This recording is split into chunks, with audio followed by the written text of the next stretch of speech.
বিসমিল্লাহির রহমানির রহিম। পরম করুণাময় ও অসীম দয়ালু আল্লাহর নামে শুরু। ومن أحسن قولا ممن دعا إلى الله وعمل صالحا وقال إنني من المسلمين.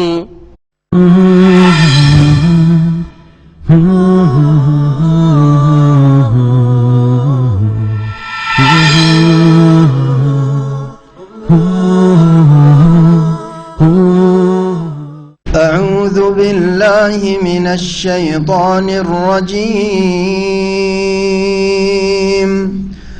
بسم الله الرحمن الرحيم. ألف لام ميم صاد. كتاب أنزل إليك فلا يكن في صدرك حرج منه لتنذر به وذكرى للمؤمنين. اتبعوا ما أنزل إليكم من ربكم ولا تتبعوا من دونه أولياء قليلا ما تذكرون.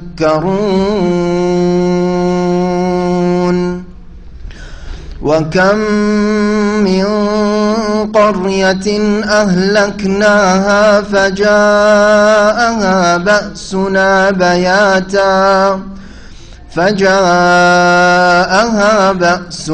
بياتا أو هم قائلون.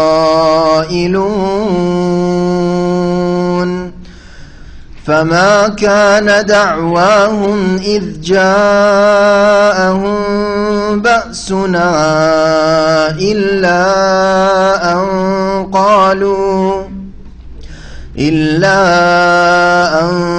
قالوا إنا كنا ظالمين. فلنسألن الذين أرسل إليهم ولنسألن المرسلين. فلنقصن عليهم بعلم وما كنا غائبين. والوزن يومئذ الحق. فمن ثقلت موازينه فأولئك هم المفلحون. ومن خفت موازينه فأولئك هم الخاسرون.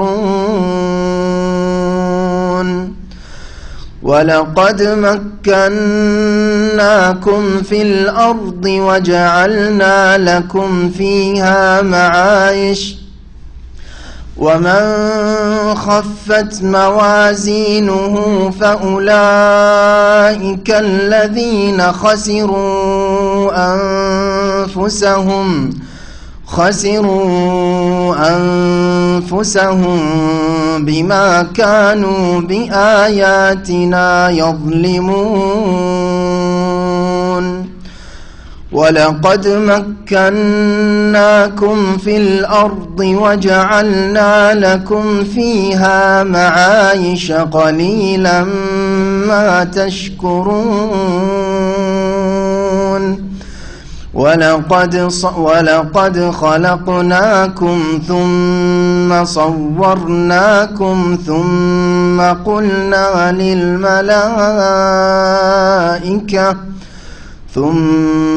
قلنا للملائكة اسجدوا لآدم فسجدوا إلا إبليس لم يكن من الساجدين. अस्सलामु अलैकुम वरहमतुल्लाहि वबरकातुहू। इन्नल हम्दुलिल्लाह नहमदुहु व नस्तईनुहु व नस्तगफिरुहु व नऊज़ु बिल्लाहि मिन शुरूरि अनफुसिना व मिन सय्यिआति अमालिना। मन यहदिहिल्लाहु फला मुदिल्ल लहु व मन युज़लिल फला हादिय लहु व अशहदु अन ला इलाहा इल्लल्लाहु वहदहु ला शरीका लहु व अशहदु अन्न मुहम्मदन अब्दुहु व रसूलुहु सल्लल्लाहु तआला अलैहि व अला आलिहि व सहबिहि व सल्लम तस्लीमन कसीरा। अम्मा बाद फ़अऊज़ु बिल्लाहि मिनश शैतानिर रजीम। बिस्मिल्लाहिर रहमानिर रहीम। अलिफ लाम मीम स्वाद। किताबुन उन्ज़िला इलैका फला यकुन फ़ी सदरिका हरजुम मिन्हु लितुन्ज़िरा बिही व ज़िक्रा लिल मुमिनीन। इत्तबिउ मा उन्ज़िला इलैकुम मिर रब्बिकुम व ला तत्तबिउ मिन दूनिही औलिया क़लीलन मा तज़क्करुन। মহান আল্লাহর সমস্ত প্রশংসা যে আল্লাহ পাক রব্বুল আলামিন কোরআনে কারীম নাজিল করেছেন। এই কোরআনে কারীম দিয়ে আল্লাহ পাক রব্বুল আলামিন মানব জাতির ওপর তার হুজ্জত দলিল প্রমাণ কায়েম করেছেন। কোরআনে কারীম দিয়ে মানুষের ওজর অজুহাতের অবকাশকে আল্লাহ পাক রব্বুল আলামিন শেষ করে দিয়েছেন, যাতে করে বিচার দিবসে কেউ না বলতে পারে যে আমরা সত্য মিথ্যা, হক বাতিল, ভালো মন্দের মাঝে পার্থক্য জানতাম না। যাতে করে কাফের মুশরিক এ কথা না বলতে পারে, এ ওজর পেশ করতে না পারে যে আমরা তৌহিদ বুঝতাম না, রিসালাত বুঝতাম না, পরকাল সম্পর্কে আমাদেরকে কেউ কিছু বলে নাই। সালাত এবং সালাম নাজিল হোক মুহাম্মদুর রাসূলুল্লাহ সাল্লাল্লাহু আলাইহি ওয়াসাল্লামের প্রতি, যাকে আল্লাহ পাক কোরআনে কারীম দিয়ে সম্মানিত করেছেন। আমাদের তাফসীর শুরু হবে আজকে সূরাতুল আরাফ থেকে। এই সূরা আরাফ রাসূলুল্লাহ সাল্লাল্লাহু আলাইহি সাল্লামের মক্কি জীবনে নাজিল হয়েছে। মাত্র কয়েকটি আয়াত সম্পর্কে ভিন্ন একটি মত রয়েছে যে সেই আয়াতগুলি মাদানী আয়াত, মদিনায় বা মদিনার জীবনে নবী করিম সাল্লাল্লাহু আলাইহি সাল্লামের হিজরতের পরে নাজিল হয়েছে। সূরা আরাফের নাম আল আরাফ কেন? আরাফ এই শব্দটি দুইবার করে এই সূরায় উল্লেখিত হয়েছে, আয়াত নম্বর 46-এ আর আয়াত নম্বর 48। আরাফ জান্নাত এবং জাহান্নামের মধ্যবর্তী স্থানে যে প্রাচীর রয়েছে, আড় রয়েছে, তাকে বলা হয়েছে। যখন ওই আয়াতগুলি আসবে তখন বিস্তারিত তাফসীর করব। এখন এই সূরার নাম কেন আরাফ, শুধু এতটুকু উল্লেখ করব। আরাফ ওরফনের বহু বচন, ওরফনের জামা। ওরফ ওয়াহেদ এক বচন আর আরাফ বহু বচন। ওরফ যে কোনো উঁচু স্থানকে বলা হয়, আরবি ভাষায় ওরফ বলা হয় যে কোনো উঁচু জায়গাকে। এখান থেকেই আরবরা যে মোরগের মাথার ওপর যে, তো এটাকে ওরফুদ্দিক বলা হয়। দিক মোরগ, ওরফুদ্দিক মানে মোরগের টোপ, ওই যে লাল হয়ে থাকে যেটা, জি খাড়া হয়ে উঁচা, সবচাইতে উঁচা মোরগের গোটা বডির ওপরে সেটা, তাই না? এটাকে ওরফ বলা হয়। সমাজের প্রথাকে ওরফ বলা হয় আরবি ভাষায়। এটা হচ্ছে ওরফ, আরবি ভাষায় ওরফ বলা হয় সমাজের প্রথাকে। কারণ প্রথা সমাজের ওপর এত বিস্তার লাভ করে যে প্রথার কাছে অধিকাংশ মানুষ শিরনত করে দেয়, প্রথা মানতে বাধ্য। কোরআনে কারীমে ওই হুকুম করা হয়নি, রাসূলের হাদিসে ওই হুকুম করা হয়নি, কিন্তু প্রথা আছে, ওর নাম মানলে লোকে বদনাম করবে, সমালোচনার পাত্র হইতে হবে। তার মধ্যে কিছু প্রথা আছে জায়েজ প্রথা, আজ কিছু কুপ্রথা, হ্যাঁ ইসলাম বিরোধী কুপ্রথা রয়েছে, এগুলো কুপ্রথা বলা হয়। আরবদের যেমন উর্ফে আছে, প্রথায় আছে যে মেহমান যদি হয় আপনার স্পেশাল, আপন ভাই এসছে, বোন এসেছে, অথবা খালা এসছে, ফুফু এসছে, তাহলে ওদের প্রথা যে কমপক্ষে একটা গোটা খাসি গানাম, আস্ত গানাম কি করতে হবে, অতিথি মেহমানের সামনে রাখতে হবে, না হলে জীবনে আর আসবে না। জি, এখন প্রথা বলেন অথবা কুপ্রথা বলেন, যাই বলেন, গরিবের জন্য কুপ্রথা মুশকিল এটা, কিন্তু বেশি তাজিম করতে গিয়ে গরিবদের জন্য কষ্টের কারণ, বিপদের কারণ হয়ে গেছে। আমাদের সমাজে না, 1 কিলো গোস্ত কিনলো চলে, 1 কিলো না থাকে আধা কিলো, অভাব আধা কিলো গোস্ত দিয়ে চলতে পারে। একটা বোনকে বিদায় করা যেতে পারে, একটা ভাইকে বিদায় করা যেতে পারে, একটা আত্মীয় মা খালাকে বিদায় করা যেতে পারে, ঠিক না? হ্যাঁ, গোস্ত নেই, মাছ দিয়ে বিদায় করা যেতে পারে। হ্যাঁ, মাছও নেই, মুরগি দিয়ে বিদায় করা যেতে পারে। হ্যাঁ হ্যাঁ, কিছুই নেই তো শেষখানে আমাদের তেড়ে তেড়ে মুরগি ধরতে পারলো না, তখন কি করলো? ওটা ডিম জবাই করে দিল। ডিম দিয়ে বিদায় করে বদনাম হবে কি? একটু বদনাম হবে যে শুধু ডিম খাওয়াইছে, ডিম দিয়ে বিদায় করেছে।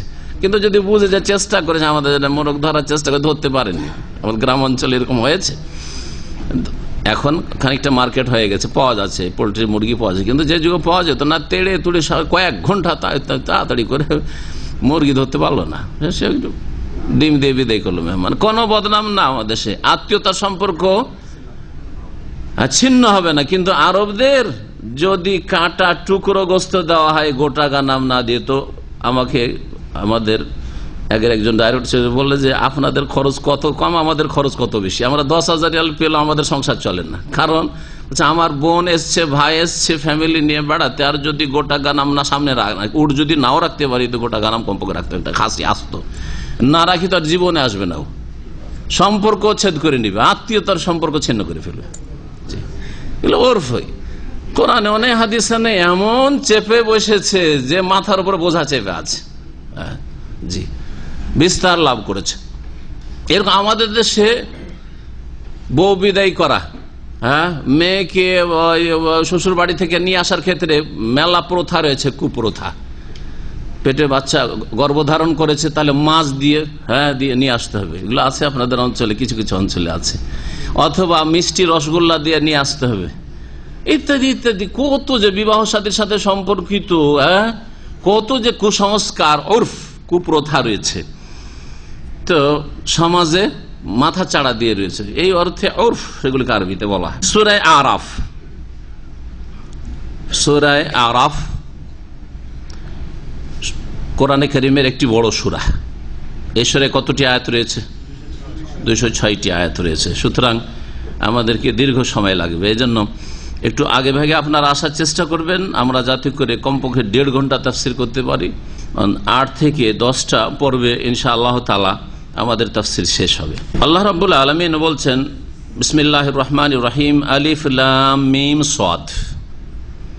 এগুলো হচ্ছে বিচ্ছিন্ন অক্ষর, হারফে মুকাত্তা, হুরুফে মুকাত্তাআত। কোরআনে কারীমের বেশ কিছু সূরার শুরুতে বিচ্ছিন্ন কিছু অক্ষর আছে, 1 অক্ষর বিশিষ্ট, 2 অক্ষর বিশিষ্ট, 3 অক্ষর বিশিষ্ট। এখানে রয়েছে 4 অক্ষর বিশিষ্ট, হ্যাঁ, কাফ হা ইয়া আইন সাদ, 5 অক্ষর বিশিষ্ট, তাই না?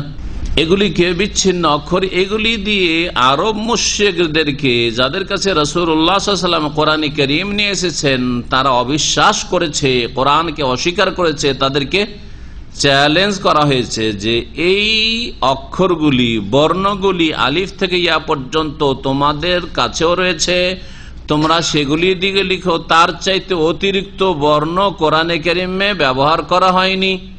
সুতরাং যদি কোরআনে কারীম আল্লাহর কিতাব, আল্লাহর বাণী, কালামুল্লাহ বলে বিশ্বাস না করো, তাহলে এই রকমের বাণী, এই রকমের কোন একটি রচনা তোমরা নিয়ে আসো। তারা অপারগ হয়েছে সামনে, চ্যালেঞ্জের সামনে দাঁড়াতে। এগুলির অর্থ, ব্যাখ্যা, উদ্দেশ্য নবী সাল্লাল্লাহু আলাইহি সাল্লাম নিজে থেকেও বলেননি, সাহাবায়ে কেরামরা জিজ্ঞাসাও করেননি। সাহাবায়ে কেরামদের আচরণ ছিল, নবী করিম সাল্লাল্লাহু আলাইহি ওয়াসাল্লাম যা বলে দিয়েছেন, আদেশ করেছেন, পালন করেছেন, নিষেধ করেছেন, বিরত থেকেছেন। কিন্তু এইটা কেন, ওইটা কেন, কেন, এই ধরনের প্রশ্ন করা সালাফে সালেহিনের তরিকা না, এটা পরবর্তীতে বিদাতীদের তরিকা। এটা কেন, এটা রহস্য কি, এটার কারণ কি? আল্লাহ পাক রব্বুল আলামিনের যখন আপনি গোলাম, আপনি বান্দা, তখন আল্লাহ রব্বুল আলামিন যা বলছেন তার কারণ দর্শানো আল্লাহর কাজ নাই, আর আপনার এই অধিকার নয় যে কারণ জানতে চাইবেন। আপনি রাসূলুল্লাহ সাল্লাল্লাহু আলাইহি ওয়াসাল্লামের অনুগত, আপনি যখন উম্মত, রাসূলুল্লাহ সাল্লাল্লাহু আলাইহি ওয়াসাল্লামের অনুসারী আপনি, তখন কোরআনে বা হাদিসের কথা, হিকমত, রহস্য, তত্ত্ব জানা ছাড়াই আপনি বিশ্বাস করবেন। কেন? উটের গোস্ত খেলে উযু নষ্ট হয়, ছাগলের গোস্ত খেলে নষ্ট হয় না, এটা এই অধিকার আপনার নেই। কারণ আপনি যখন মুসলিম, আত্মসমর্পণকারী, তখন আপনি প্রথমেই যখন বিশ্বাস করেছেন, আত্মসমর্পণ করেছেন যে আমি ওয়াহির কথা বিশ্বাস করব, হ্যাঁ অথবা না, যে বিশ্বাসী সে মুসলিম, যে অবিশ্বাসী সে অমুসলিম। জি, আল্লাহ পাক রব্বুল আলামিন এই সূরা শুরু করেছেন কোরআনে কারীমের আলোচনা দিয়ে। কিতাবুন উনজিলা ইলাইক, এখানে রয়েছে হাযা কিতাবুন। কিতাবুনটি আরবি গ্রামারে খবর, এটি হচ্ছে একটি পুস্তক, মহাগ্রন্থ। কিতাবুন নাকেরা, মহাগ্রন্থ, কিতাবুন আজিম, মহাগ্রন্থ। উনজিলা ইলাইকা, যা হে নবী তোমার প্রতি অবতীর্ণ করা হয়েছে, নাজিল করা হয়েছে। ফালা ইয়াকুন ফি সাদরিকা হারাজুম মিনহু, সুতরাং সেই সম্পর্কে তোমার অন্তরে যেন কোন রকমের সংকীর্ণতা না আসে। নবী করিম সাল্লাল্লাহু আলাইহি ওয়াসাল্লাম অন্তরে সংকীর্ণতা যেন না আসে, কথা আল্লাহ পাক যে তাকে উপদেশ দিচ্ছেন বা হুকুম দিচ্ছেন, এটা কি ধরনের সংকীর্ণতা? একটি তাফসীর, অধিকাংশ মুফাসসিরিনগণ বলেছেন সেটি হচ্ছে কোরআনে কারীমের দাওয়াত দিতে গিয়ে, কোরআনে কারীমের প্রচার প্রসারের ক্ষেত্রে, কোরআনে কারীম আমি নাজিল করছি, এই কিতাব আমার পক্ষ থেকে সত্য কিতাব, লা রাইবা ফিহি, যাতে কোনো সন্দেহের অবকাশ নেই, আর এটি আসমানি সিলেবাস মানব জাতির জন্য, সুতরাং এটা পৌঁছে দেওয়া তোমার দায়িত্ব। যেহেতু তুমি রাসূল, তোমাকে নবী রাসূল করেছি, এটা পৌঁছে দিতে, এর প্রচার করতে গিয়ে যদি তুমি প্রতিকূল অবস্থা দেখো, বিরোধিতার ঝড় দেখো, তাতে তুমি সংকীর্ণতা বোধ করবে না, সংকোচ বোধ করবেন না যে এটা কেমন করে করব আমি। তুমি তোমার কাজ চালিয়ে যাও যে কোনো অবস্থায়। তাহলে দাওয়াতের ক্ষেত্রে, প্রচারের ক্ষেত্রে আল্লাহ বলছেন যে তোমার অন্তরে যেন সংকীর্ণতা না আসে, এই একটি ব্যাখ্যা। আর এক দল বলছেন যে তোমার অন্তরে যেন এই কিতাব সম্পর্কে কোন রকম সংকীর্ণতা না আসে, এই কিতাব যে নিঃসন্দেহে আল্লাহর তরফ থেকে, যালিকাল কিতাব লা রাইবা ফিহি হুদাল লিল মুত্তাকিন, এই কথা বিশ্বাস করাই তোমার এবং তোমার অনুসারীদের কোন রকমের যেন অন্তরে সংকীর্ণতা না আসে। সম্বোধন সরাসরি রাসূলুল্লাহ সাল্লাল্লাহু আলাইহি ওয়াসাল্লামকে করা হলেও আসল উদ্দেশ্য হচ্ছে তার উম্মতদেরকে সম্বোধন করা। যেন এই কথা বলা হচ্ছে যে হে রাসূল, তোমার উম্মতের লোকেরা, অর্থাৎ তোমাকে যাদের জন্য পাঠানো হয়েছে, মানব জাতি। নবীর উম্মত আবার দুই ভাগে বিভক্ত, উম্মতকে দুই ভাগে ভাগ করা হয়েছে। কি কি? উম্মতে দাওয়া আর উম্মতে ইজাবা। উম্মতে দাওয়া মানে যাদেরকে দাওয়াত দেওয়ার জন্য, আহ্বান করার জন্য রাসূলুল্লাহ সাল্লাল্লাহু আলাইহি ওয়াসাল্লাম প্রেরিত হয়েছেন। রাসূলুল্লাহ সাল্লাল্লাহু আলাইহি ওয়াসাল্লাম মুসলিমদেরকে দাওয়াত দেওয়ার জন্য প্রেরিত হয়েছেন শুধু না সকলকে? সকলকে। যারা মুসলিম হয়েছে, ইসলাম গ্রহণ করেছে প্রথমেই, শুনতেই মাত্র, তাদেরকেও তিনি শিক্ষা দিয়েছেন, তাদের তিনি তরবিয়ত করেছেন। আর যারা ইসলাম গ্রহণ করতে বিলম্ব করেছে বা ইসলাম গ্রহণ করেন, তাদের কাছেও তার দাওয়াত পৌঁছাতে থেকেছেন। তিনি তার মেহনত পরিশ্রম চালিয়ে গিয়েছেন। তাহলে এ হচ্ছে দাওয়াতের উম্মত। প্রত্যেক মানুষ কোরআনে কারীমের দাওয়াতের উম্মত, রাসূলুল্লাহ রাসূলের দাওয়াতের উম্মত, উম্মতে দাওয়া। সকলকে এই ইসলামের দাওয়াত পৌঁছাতে হবে, কোরআনে কারীমের দাওয়াত পৌঁছাতে হবে, রাসূলের নিয়ে আসা দাওয়াত পৌঁছাতে হবে। রাসূলুল্লাহ সাল্লাল্লাহু আলাইহি ওয়াসাল্লাম তা করেছেন। আর তারপরে তার যারা স্থলাভিষিক্ত, তার যারা ওয়ারিসিন, এই দিনের যারা খাদেম, তাদের বিশেষ দায়িত্ব, আর প্রত্যেক মুসলিমের দায়িত্ব। আল্লাহ বলছেন কুনতুম খায়রা উম্মাহ, তোমরা শ্রেষ্ঠ উম্মত, সকলকে আল্লাহ সম্বোধন করেছেন। সুতরাং তোমরা ভালো কাজের উপদেশ দেবে, অন্যায় কাজে বাধা দেবে, তোমাদেরকে মানুষের কল্যাণের জন্য নিয়ে আসা হয়েছে। তাহলে সকলের দায়িত্ব, দায়িত্বে কম বেশি আছে কি, কিন্তু সকল মুসলিমের দায়িত্ব উম্মতে দাওয়াত, মানব জাতিকে দাওয়াত পৌঁছে দেওয়া। আর উম্মতে ইজাবা, আজাবা ইউজিবু, ইজাবা মানে হচ্ছে ডাকে সাড়া দেওয়া, দাওয়াতে সাড়া দেওয়া। মানে রাসূলুল্লাহ সাল্লাল্লাহু আলাইহি ওয়াসাল্লাম ওই উম্মতের লোকেরা যারা নবীর ডাকে, নবীর দাওয়াতে কি করেছেন? লাব্বাইক বলেছেন, কালেমায়ে শাহাদা পাঠ করেছেন, ইসলাম কবুল করেছেন। জি, অর্থাৎ মুসলিমরা, সাহাবায়ে কেরামগণ, আর তারপরে কিয়ামত পর্যন্ত যত মুসলিমরা আসবে, তারা রাসূলুল্লাহ সাল্লাল্লাহু আলাইহি ওয়াসাল্লামের দাওয়াত কবুলকারী উম্মত, উম্মতে ইজাবা। তো এই আয়াতে যেন সম্বোধন করা হয়েছে সকল মানুষকে, যে হে মানুষ, কোরআনে কারীম যেহেতু আল্লাহর পক্ষ থেকে নাজিল করা হয়েছে, আল্লাহর কিতাব, আল্লাহর আসমানি সিলেবাস, সুতরাং এতে যেন তোমার অন্তরে সংকীর্ণতা না আসে যে এটা মানবো না, ওইটা মানবো না, এটা মানার মতো ওইটা মানার মতো না, এটা ঠিক ওইটা ঠিক নয়, এটা যেন না হয়। তোমার যে কোনো মানুষকে যেন সম্বোধন করা হয়েছে পরোক্ষভাবে। কোরআন কেন আল্লাহ নাজিল করেন তার উদ্দেশ্য। কোরআন যখন নাজিল হয়েছে মানুষ কয় ভাগে বিভক্ত হয়েছে? দুই ভাগে বিভক্ত হয়েছে। দুই ভাগে বিভক্ত হয়েছে। একদল ডাকে সাড়া দিয়েছে মুমিনিন, আর একদল অস্বীকার করেছে। সে অস্বীকারী মুনাফিক হোক অথবা মুশরিক হোক অথবা লিতুনজিরা বিহি, যাতে করে এই কোরআন দিয়ে তুমি সতর্ক সাবধান করো ওই সব লোকদেরকে যারা মানতে চায় না। কোন কথা যদি মানতে না চায় তখন ওয়ার্নিং দেওয়া লাগে, ঠিক না? হ্যাঁ, ওয়ার্নিং দাও ওদেরকে যে দেখো না মানলে তোমাদের অবস্থা খারাপ আছে। আল্লাহর আযাব দুনিয়ার আর আখিরাতের আযাব তো রয়েছে। এটা হচ্ছে ইনজার, সতর্কবাণী উচ্চারণ করে। লিতুনজিরা বিহি, যারা অমান্য করে অস্বীকার করে তাদেরকে তুমি সতর্ক করবে। ওয়া যিকরা লিল মুমিনিন, আর যারা বিশ্বাসী তাদের জন্য উপদেশ স্বরূপ আল্লাহ নাযিল করেছে, তাদেরকে উপদেশ দেবে। যেহেতু তারা মেনে নিয়েছে সুতরাং তাদেরকে কোরআন দিয়ে উপদেশ দিতে থাকো। তাহলে বোঝা গেল যে মুসলিমদেরকে, এরা মুসলিম, এদেরকে ইসলাম শিখাবার প্রয়োজন নেই, এরকম কথা, এটা ভুল কথা। এটা কথা কি ভুল, তাদের উপদেশের বেশি প্রয়োজন রয়েছে। আর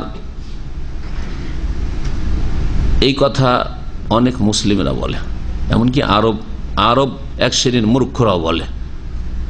দাওয়াত দিতে যান তো যদি মুসলিম থাকে বলছে যে কুল্লু মুসলিমিন, কুল্লু মুসলিম, মুসলিম মানে মুসলিমের শিক্ষার কোনো প্রয়োজন নেই, মুসলিমের ইসলাম জানার কোনো প্রয়োজন নেই। হ্যাঁ, মুসলিম একেবারে ইসলাম থেকে মূর্খতা, কিচ্ছু না জানুক, কিন্তু জাতিতে যেহেতু মুসলিম দরকার নেই, তাহলে ইসলামের দাওয়াত কাকে দিতে হবে?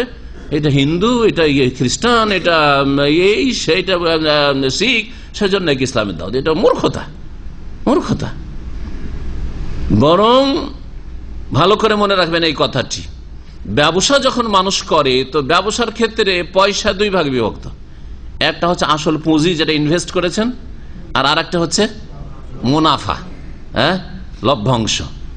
কোনটা আপনার কাছে বেশি গুরুত্ব রাখে? লাভটা, মুনাফা বেশি? হ্যাঁ, পুঁজি থাকে আর না থাকে লাভটা বেশি করে করতে হবে। বোঝা গেছে? পুঁজি টিকুক আর না টিকুক, কাস্টমার পেয়ে গেলে 10 টাকার জিনিস 50 টাকা বিক্রি করব, বাজারে 30 টাকায় পাওয়া যাচ্ছে, পেয়েছি তখন একে লুটে নে। ও কোনোদিন ব্যবসায় সাকসেস হতে পারবে? কোনোদিন পারবে না। 2-4 দিন কাস্টমার পাবে, যখন কাস্টমার মার্কেট সম্পর্কে জেনে যাবে তখন ওর দোকান থেকে কেটে পড়বে, কেউ আসবে না। ডাকাতি, দিন দুপুরে ডাকাতি করে, 30 টাকার জিনিস 50 টাকা নিয়েছে আমার কাছে, ঠিক না? কিন্তু যে চালাক ব্যবসায়ী 30 টাকার জিনিস 31 টাকা, ঠিক আছে, কিন্তু কাস্টমার বাড়াও আর কাস্টমারকে ধরে রাখার চেষ্টা করো যাতে করে হাত ছাড়া না হয়। জি, এতে কি হবে? 1 টাকাই লাভ হলো কিন্তু আসল পুঁজি ঠিক আছে। আর ওই ব্যক্তির 1-2টা কাস্টমার পেয়ে তো ডাকাতি করতে পেরেছে, হ্যাঁ, কিন্তু আসল পুঁজি বসে যাচ্ছে, ভাড়া দিতে হচ্ছে আসল পুঁজি থেকে যেটা ইনভেস্ট করেছে, খরচ খরচা সব চালাতে হচ্ছে তার আসল পুঁজি খেয়ে, যার ফলে কিছুদিন পরে দোকান জিরোতে নেমে আসছে, ঠিক না? তো ঠিক মুসলিমদের অবস্থা এরকম। মুসলিম আর অমুসলিম দাওয়াত দুই শ্রেণীর মানুষকে দিতে হবে, কিন্তু মুসলিম যারা জন্মসূত্রে তারা আমাদের রাসুল মাল। ভালো করে শুনে, রাসুল মাল মানে আসল পুঁজি। আর এই ভাষায় আসল পুঁজির ওপর বেশি গুরুত্ব দিতে হবে। আসল পুঁজিতে আবার ক্ষয়ক্ষতি না হয়। কাউকে ব্যবসা করতে দিয়েছেন, আপনাকে লাভ দিক আর না দিক, বড় আশায় দিয়েছিলাম যে কিছু লাভ করে দিবে, ভাই আসল পুঁজিটা ফিরিয়ে দাও তো, চান কি না? আমার লাভ দরকার নেই, বলেন না? বলেন না? হ্যাঁ, আসল পুঁজি আমাদেরকে মুসলিমগুলিকে রক্ষা করতে হবে। মুসলিম ঘরে যেন নাস্তিক না পয়দা হয়, মুসলিম ঘরে কবর পূজারি পয়দা না হয়, মুসলিম ঘরে বিদাতি না পয়দা হয়, মুসলিম ভুল পথে চলে জাহান্নামে না যায়। এই আসল পুঁজিকে রক্ষা করতে হবে আগে, আর তারপরে অমুসলিম এটা হচ্ছে আমাদের লভ্যাংশ।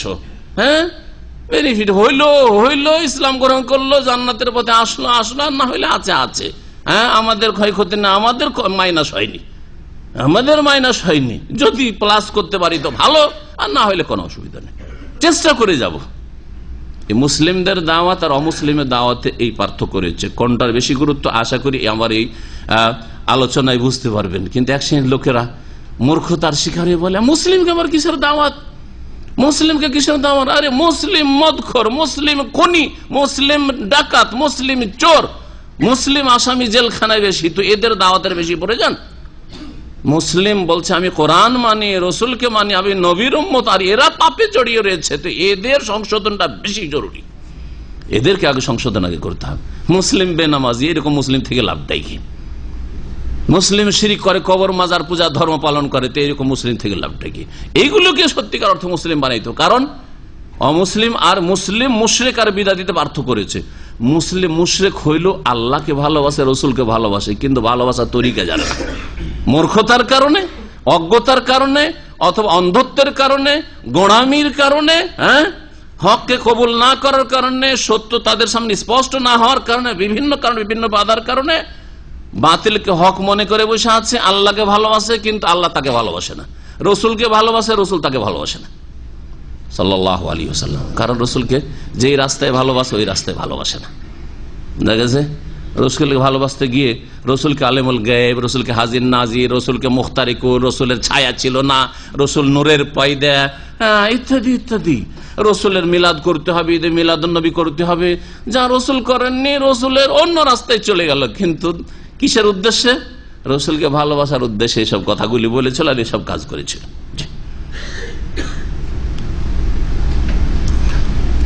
তো মুসলিমদের দাওয়াত দেওয়া বেশি জরুরি, মুসলিমদের ইসলাহ সংশোধনের কাজ করা বেশি জরুরি। তবে অমুসলিমদেরকে উপেক্ষা করবেন না, আশেপাশে তাদেরকেও দাওয়াত দিতে হবে। ওয়া যিকরা লিল মুমিনিন, কোরআনে কারীম বিশ্বাসীদের জন্য উপদেশ।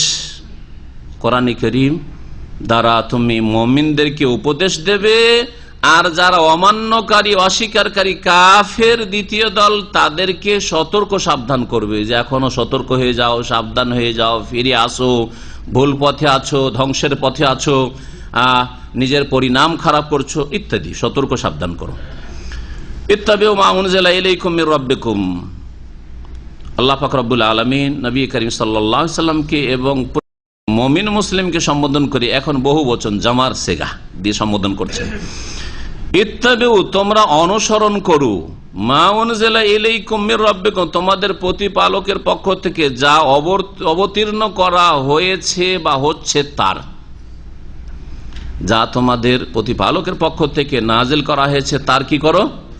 অনুসরণ করো। কথাটি কত স্পষ্ট কথা। কি নাজিল করা হয়েছে? কি নাজিল করা হয়েছে? প্রথম বলবেন যে ওহী। কি বলবেন? আল্লাহর পক্ষ থেকে কি নাজিল হয়েছে রাসূলের উপর? ওহী নাজিল হয়েছে। ওহী কত ভাগে বিভক্ত? দুই ভাগে বিভক্ত। এক ওহী হচ্ছে কোরআনে কারীমের ওহী, ওহী মাতলু, যার তেলাওয়াত আবৃত্তি হচ্ছে ইবাদত, আল মুতাআব্বাদ বিতিলাওয়াতিহি, কোরআনে কারীমের ওহী। আর আরেক ওহী হচ্ছে হাদিস শরীফের, রাসূলুল্লাহ সাল্লাল্লাহু আলাইহি সাল্লামের বচন, তিনি যা বলেছেন, রাসূলুল্লাহ সাল্লাল্লাহু আলাইহি সাল্লামের আমল তিনি যা করেছেন, আর রাসূলুল্লাহ সাল্লাল্লাহু আলাইহি সাল্লামের অনুমোদন যা সামনে সাহাবীরা করেছেন, আর তিনি হ্যাঁ করেছেন বা নীরব থেকেছেন,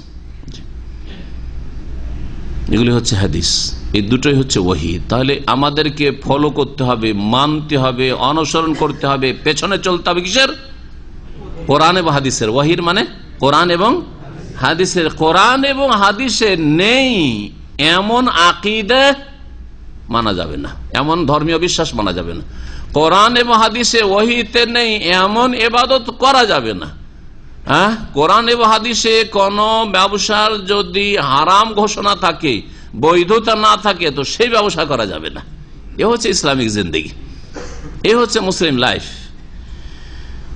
ইত্তাবিউ মা উনজিলা ইলাইকুম মির রাব্বিকুম, তোমাদের প্রতিপালকের পক্ষ থেকে তোমাদের উদ্দেশ্যে যা নাজিল করা হয়েছে তার অনুসরণ করো। ওয়ালা তাত্তাবিউ মিন দুনিহি আউলিয়া, আর তা বাদ দিয়ে, মানে আল্লাহর নাজিলকৃত বিধান, ওহী, কোরআন এবং হাদিস বাদ দিয়ে অন্য কিছুর তোমরা অনুসরণ করিও না।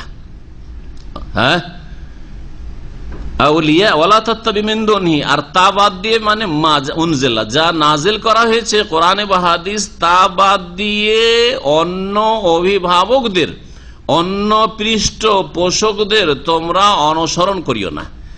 এই অভিভাবক ব্যক্তি হতে পারে, বস্তু হতে পারে, পথ ও মত হইতে পারে, ইজম মতবাদ হইতে পারে, হ্যাঁ, ধ্যান ধারণা হইতে পারে, মানুষের অনুমান হইতে পারে, মানুষের কিয়াস যুক্তি হইতে পারে, সবকিছু হইতে পারে। আউলিয়ার মধ্যে সবকিছু শামিল। আল্লাহর বিধান কোরআন এবং হাদিস ছাড়া কোন ব্যক্তির কথা মানবে না, কোন বিষয় মানবে না, কোন মতবাদ মানবে না, কোন পথে চলবে না। জি, ওয়ালা তাত্তাবিউ মিন দুনিহি আউলিয়া কালিলাম মা তাযাক্কারুন। তোমরা খুব অল্পই উপদেশ গ্রহণ করছো, খুব কম তোমরা উপদেশ গ্রহণ করছো। আল্লাহ পাক বলছেন তোমাদেরকে বলে দিলাম যে তোমরা ওহীর অনুসরণ করো, দলিল ভিত্তিক জীবন যাপন করো, প্রমাণ ভিত্তিক তোমরা ইসলাম পালন করো। আর খেয়াল খুশি মুরব্বীরা বলেছেন, বুজুর্গানে দিন বলেছেন, এটা আমাদের সুফিয়ানে কেরাম বলেছেন, আমাদের পীর মাশায়েখরা বলেছেন, এসব তো আউলিয়া। আল্লাহ পাক তাদের অনুসরণ করতে নিষেধ করছেন। এমন আউলিয়া যাদের আল্লাহ পাক রব্বুল স্বীকৃতি দান করেনি যে তাদের হাতে বিধান রচনা রয়েছে, তাদের হাতে শরীয়ত রচনা রয়েছে, তারা শরীয়তের হালাল হারাম বা আকীদা দেবেন। আমাদের দেশের মুরব্বীদেরকে জিজ্ঞেস করবেন, এক শ্রেণী আলেমদেরকে, ওখানে বুঝতে পারেন যে এরা বিদাতি আলেম, যে নবী সাল্লাল্লাহু আলাইহি ওয়াসাল্লামের ছায়া ছিল না, এই কথাটা কোন হাদিসে আছে? বলছে আমাদের পীর মাশায়েখরা তো এটাই বলেছে, আমাদের মুরব্বীরা এটাই বলেছেন। তো আল্লাহকে বাদ দিয়ে, আল্লাহর বিধান কোরআন হাদিসের দলিল বাদ দিয়ে অন্যের অনুসরণ করলো না? আচ্ছা, তাদের সুফিয়ানা টার্মগুলির কথা বললি। হ্যাঁ, ফানাফিল্লাহ এটা সবচেয়ে উচ্চ স্তর, তারপরে ফানাফির রাসূল আর ফানাফি শেখ, যে স্তরগুলি রয়েছে, ওদেরকে জিজ্ঞেস করি এগুলো কোন কোরআনের আয়াতে রয়েছে বা কোন রসুলের হাদিসে রয়েছে? বলছে যে এটাই তো তাসাউফের শিক্ষা। আমাদের বুজুর্গানে দিন, বড় বড় ওলামা মাশায়েখে, তারা এগুলো বয়ান করেছেন তাদের কিতাবে। হ্যাঁ, তাদের কিতাবে বয়ান করেছেন। তো এগুলি আল্লাহর ওহী বাদ দিয়ে অন্যের অনুসরণ করা নয়, যা আল্লাহ নিষেধ করেনি। ওয়ালা তাত্তাবিউ মিন দুনি আউলিয়া করেছেন না করেন নাই? জি হ্যাঁ। এইভাবে দলিল ছাড়া, দলিল প্রমাণ ছাড়া যে কোনো কিছুর ক্ষেত্রে, এই জন্য বললাম আকীদার ক্ষেত্রে হলে এমন আকীদা মানা যাবে যেটা কোরআন হাদিসে নেই, ইবাদতের ক্ষেত্রে এমন ইবাদত করা যাবে না যেটা কোরআন হাদিসে নেই। হ্যাঁ, এইরকমই কোরআন এবং হাদিস মামলাতের ক্ষেত্রে যদি কোরআন হাদিসে যদি কোনো কিছু হারাম করা হয় তাহলে সেটা হালাল করা যাবে না, অথবা কোনো কিছু হালাল করা হয় সেটাকে হারাম করার কোনো অধিকার নেই। একদিন এক বড় বক্তা এসছে, আমরা তখন নাবালক ছিলাম। আমার ওস্তাদ একজন ছিলেন সহিহ আকীদার লোক, ওই মজলিসে বড় বক্তার সাথে ছিলেন, যাকে বলা হয়তো কোন একটা ভালো বক্তা সম্রাট বলা হয়তো। বক্তা সম্রাট, একটা হচ্ছে আন্তর্জাতিক বক্তা, আর একটা হচ্ছে বক্তা সম্রাট, এটা ওদের তাদের উপাধি। এই বক্তা সম্রাটকে তখন ওই কাঁসার থালা বুঝলেন তো, হ্যাঁ, কাঁসার থালা, আগে যুগে কাঁসার থালাতে খাওয়াটা একটা বড় মান সম্মান ছিল। আমি নিজে বাড়িতে এক যুগে কাঁসার থালা, ছেলেরা সব হালকা প্লেটে খাচ্ছে, কিন্তু আমাকে, আমার ফ্যামিলি যেহেতু বাপের বড় ছেলে, মায়ের বড় ছেলে, তারপরে প্রথম যখন বড় ছেলে তখন প্রথম আমার স্ত্রী বাড়িতে এসছে, সুতরাং আমার জন্য কাঁসার থালা, মানে এটা খাতির, বোঝা গেছে? তো এখন উঠে গেছে, ওগুলো আছে, পড়ে আছে ওই সেলফি আলমারিতে, কোথায় যে রাখা আছে আল্লাহ পাক ভালো জানে কোথায় রাখা আছে। কাঁসার থালাতে খেতে দিয়ে দিয়েছে ওই বক্তা সম্রাটকে। তখন ও বলছে যে কাঁসার থালায় খাওয়া তো মাকরুহ, বক্তা সম্রাট বলছে। তখন ওই যে সহিহ হাদিস আলেম ছেলে বলছে যে এই মাকরুহ, কাঁসার থালায় খাওয়াটা মাকরুহ, এটা কোন হাদিসে আছে? তো বলছে যে আমাদের বুজুর্গানের দিন তো এটাই বলেছেন। বক্তা সম্রাট বলছে আমাদের মুরব্বীরা বুজুর্গানের দিন তো এটাই বলে আসছেন সবসময় যে কাঁসার থালায় খাওয়া মাকরুহ, সুতরাং মাকরুহ। দেখলেন, ওয়ালা তাত্তাবিউ মিন দুনি আউলিয়া, কোরআনে নেই, হাদিসে নেই, মাকরুহ, বুজুর্গানের দিনের ধর্মে আছে মাকরুহ। এইবার বুঝলেন? আর কত মশলা বুঝাবো? এইরকম ঈদ দুটো, ঈদ উল ফিতর, ঈদ উল আজহা, তৃতীয় ঈদ, চতুর্থ ঈদ, কোন ঈদ নেই। আর সাপ্তাহিক ঈদ বলতে পারেন যে জুমা। এছাড়া ঈদে মিলাদুন নবী আর আমার ম্যারেজ ডে উৎসব। ঈদ মানে উৎসব, ভালো করে মনে রাখেন। আপনি ঈদ যদি না বলেন আবার ম্যারেজ ডে কে ঈদ হবে না, এমন কথা, ওটা আপনার ঈদ। বরং ঈদের দিনে এত খাদ্য পানির ব্যবস্থা হয় না, ধুমধাম হয় না, যা ম্যারেজ ডেতে হচ্ছে, বার্থডেতে হচ্ছে, স্বাধীনতা দিবসে হচ্ছে, জাতীয়তা দিবসে হচ্ছে, আর ভাষা দিবসে হচ্ছে, আর অমুক দিবসে হচ্ছে। হচ্ছে না? এত খরচ করা হচ্ছে, এত ধুমধাম হচ্ছে যা ঈদুল ফিতর হয় না, ঈদুল আজহা হয় না, তাহলে বোঝা গেল যে কোনটা বড় ঈদ, অন্যগুলো বড় ঈদ, ঠিক না? তাহলে এতে কি ওয়ালা তাত্তাবিউ মিন দুনি আউলিয়ার অন্তর্ভুক্ত নয় যে আল্লাহর ওহী ছাড়া, কোরআন এবং হাদিস ছাড়া অন্য অভিভাবক, পৃষ্ঠপোষক, বিধানদাতাদের অনুসরণ করিও না। কোরআনের আইন রয়েছে, কোরআনী বিধান রয়েছে, হুদুদ ও তাজিরাত রয়েছে, দণ্ডবিধান রয়েছে, তা বাদ দিয়ে মানব রচিত বিধান দিয়ে চোরের শাস্তি দেওয়া, ডাকাতের শাস্তি দেওয়া, ব্যভিচারকারী ধর্ষণের শাস্তি নির্ণয় করা, এগুলো মানুষের তৈরি করা, এগুলি হচ্ছে ওয়ালা তাত্তাবিউ মিন দুনি আউলিয়া। জি, কোরআন এবং হাদিসের বিধানে তাওহীদ রয়েছে, এক আল্লাহর ইবাদত রয়েছে, রাসূলের তরিকা রয়েছে। এক আল্লাহর ইবাদতে কবর মাজার পূজা, আল্লাহ ছাড়া অন্যকে সিজদা করা, এটি হচ্ছে ওয়ালা তাত্তাবিউ মিন দুনি আউলিয়া। এক কথায় সমস্ত বাতিল যত মতবাদ রয়েছে, পথ আর মত রয়েছে, সবগুলি এই গুমরাহির শামিল, যাতে থেকে আল্লাহ সতর্ক করেছেন ওয়ালা তাত্তাবিউ মিন দুনিহি আউলিয়া। আল্লাহ নাজিলকৃত বিধান বাদ দিয়ে অন্য পৃষ্ঠপোষকদের, অভিভাবকদের তোমরা অনুসরণ করিও না। সুতরাং মানবরচিত বিধানের খেদমত করবেন না, আল্লাহর ওহীর খেদমত করবেন। চেষ্টা করেন একজন মুসলিম হিসাবে যে আমি কিছু কোরআনে কারীমের খেদমত ছেড়ে যাব, রাসূলের হাদিসের খেদমত করব, ইসলামের খেদমত করব, কিছু মুসলিমের সংশোধন করব, কিছু মুসলিমকে আমি দাওয়াত দেব, আর মানুষের তৈরি করা পথ আর মতের খেদমত করবেন, দলের খেদমত করবেন, সংগঠনের খেদমত করবেন। ওয়ালা তাত্তাবিউ মিন দুনি আউলিয়া, আল্লাহ ছাড়া, আল্লাহর বিধান ছাড়া অন্য পৃষ্ঠপোষকদের অনুসরণ করিও না। কালিলাম মা তাযাক্কারুন, তোমরা খুব অল্পই উপদেশই নিতে চাইছো না। ওয়া কাম মিন কারিয়াতিন আহলাকনাহা, আর বহু জনপদ ছিল। কাম দুই ভাগে বিভক্ত আরবি গ্রামারে। কাম একটা ইস্তেফহামিয়া কাম, যেমন আপনারা ব্যবহার করে থাকেন, এই কামটি ব্যবহার করে থাকেন। একটা জিনিসের মূল্য জিজ্ঞেস করছেন, কি বলেন? কাম রিয়াল বা কাম ফুলুস, আপনাদের ভাঙা ভাষায় বলছি আর কি, হ্যাঁ, বা কাম কিমা, কাম সের, কত রেট, জি একটু শুদ্ধ করলে।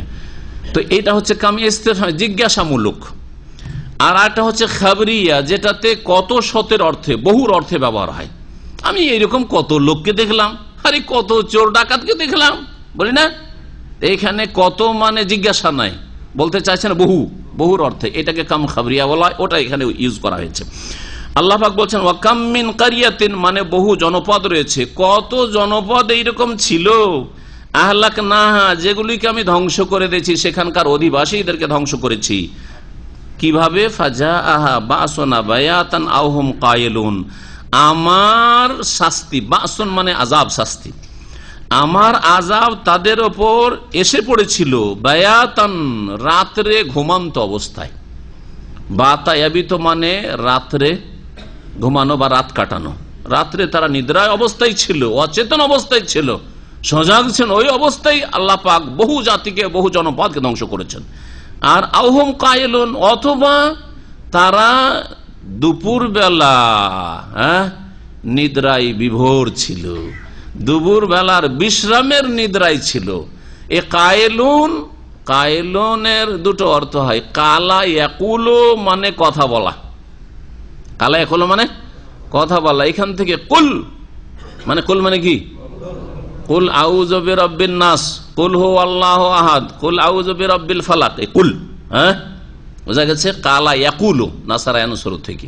আর কালা ইয়াকিলু কাইলুলাতান, কালা ইয়াকিলু যারা বেজর থেকে, কাইলুলা মানে দুপুর বেলার বিশ্রামের নিদ্রা, দুপুরে রেস্টের জন্য যে খেয়ে দিয়ে ঘুমায়, ওটাকে কি বলা হয়? কাইলুলা বলা হয় মাসদার। আর কালা ইয়াকিলু, তো এখানে কায়িলুন, কায়িলুন যদি কওল থেকে হয়, কালা ইয়াকুলু কাওলান, তাহলে তো কথা বলনেওয়ালা, হ্যাঁ, কিন্তু কথা বলনেওয়ালা নয়। কায়িলুন মানে নায়েমুন ফি যুহর, দুপুর বেলা যারা ঘুমন্ত অবস্থায় ছিল, ওদের উপর আকস্মিক আযাব এসেছে। কখনো কখনো দিনের বেলা গাফেল হয়েছিল, সেই সময় আযাব এসেছে, টেরও পায়নি, বুঝতেও পারেনি যে, আর ও কল্পনা করেনি যে এইরকম আল্লাহর আযাব নেমে আসবে। কখন আসমানি আযাব, জমিনি আযাব, কত রকমের আযাব দিয়ে আল্লাহ পাক কত জাতিকে ধ্বংস করে। ফাজাআহা বাসুনা, ওই জনপদগুলিতে আমার আযাব এসেছিল বায়াতান, রাত্রে তাদের নিদ্রার অবস্থায়, আহম কায়লন, অথবা তাদের দুপুর বেলার বিশ্রামের অবস্থায়। ফামা কানা দাওয়াহুম ইজ্জাহুম বাসনা, আমার পাকড়াও বা আমার আযাব যখন তাদের উপর এসেছিল তখন তাদের এই ডাক ছাড়া, আহ্বান ছাড়া আর কোনো কথা বলার ছিল না। তারা সকলেই এইরকম তখন নিরুপায় অবস্থায়, অসহায় অবস্থায় এই চিৎকার পেড়েছে। কি? ইল্লান কালু, তাদের এই ডাক ছাড়া আর কিছু ছিল না। একমাত্র কি ডাক ছিল? ইন্না কুন্না জালিমিন, আল্লাহ গো আমরা জালেম ছিলাম, জুলুম করেছি, আল্লাহ আমরা অন্যায় করেছি, আল্লাহ ছেড়ে দাও, আল্লাহ ভুল করেছি, মাফ করে দাও, একবার সুযোগ দাও, অবকাশ দাও।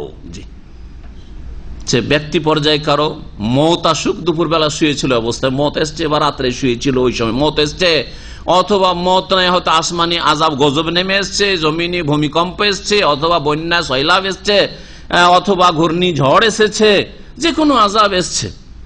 বিভিন্ন জাতির ওপর, বহু জাতির উপর আযাব এসছে, কিন্তু কয়েকটা জাতির কথা আল্লাহ কোরআনে কারীমে বর্ণনা করেছেন। আদের কথা, সামুদের কথা, লুত আলাইহিস সালামের জাতির কথা, আর তারপরে আপনার নূহ আলাইহিস সালামের জাতির কথা, এরকম কিছু জাতির কথা আল্লাহ পাক উল্লেখ করেছেন।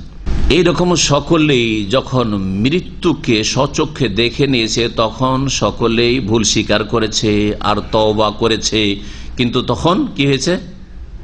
সংশোধনের দরজা, তওবার দরজা তাদের সামনে ক্লোজড হয়ে গেছে, বন্ধ হয়ে গেছে। তওবার দরজা যখন মৃত্যুকে মানুষ দেখে ফেলে যে নিশ্চিত মরণ এখন, তখন তওবার দরজা বন্ধ হয়ে যায় প্রত্যেকের সামনে। আর একটা সকলের সামনে তওবার দরজা বন্ধ হবে, সেটা হচ্ছে যখন কিয়ামত আসা নিশ্চিত হয়ে যাবে, পশ্চিম দিক থেকে সূর্য উঠতে দেখে নেবে, জানতে পারে যে পশ্চিম দিকে সূর্য উঠে গেছে, তখন সারা পৃথিবীর সমস্ত মানুষ তওবা করবে, কিন্তু তখন তওবার দরজা বন্ধ হয়ে গেছে, আর তওবা কবুল হবে না। ফেরাউনের এই অবস্থাটা হয়েছিল। ফেরাউনও যখন ডুবছিল তখন তওবা করেছিল, কিন্তু আল্লাহ বলেছেন আল আনা, এখন, এর আগে সময় হয়নি, এর আগে বুঝতে পারো নাই। জি,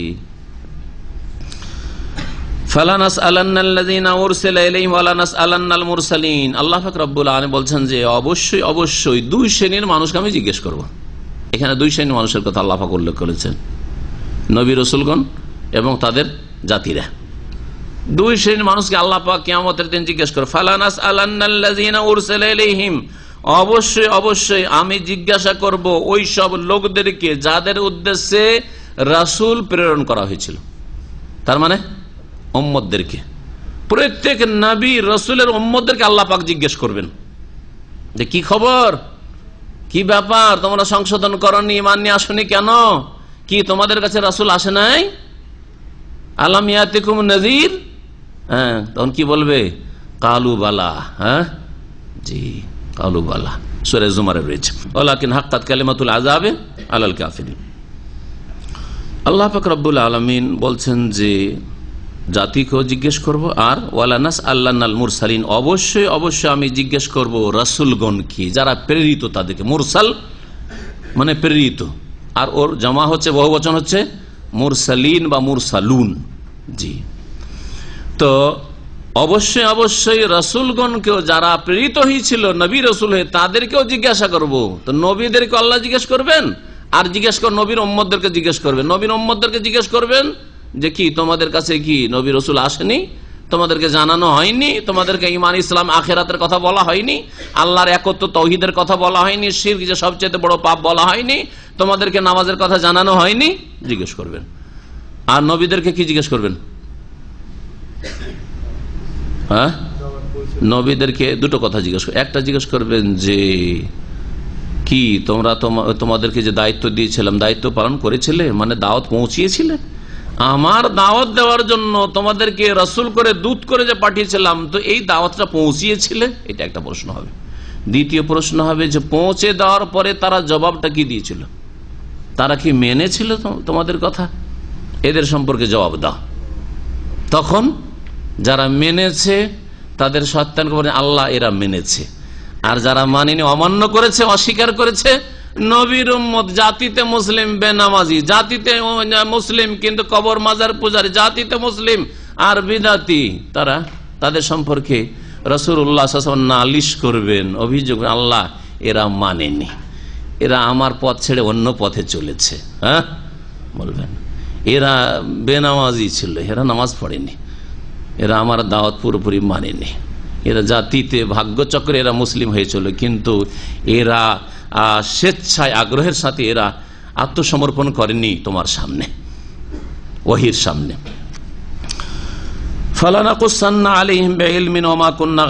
সেই দিন আল্লাহ পাক জিজ্ঞেস করবেন, তো ওই সবাই তো মিছা কথা বলে পার পেয়ে যেতে পারে, তাই না?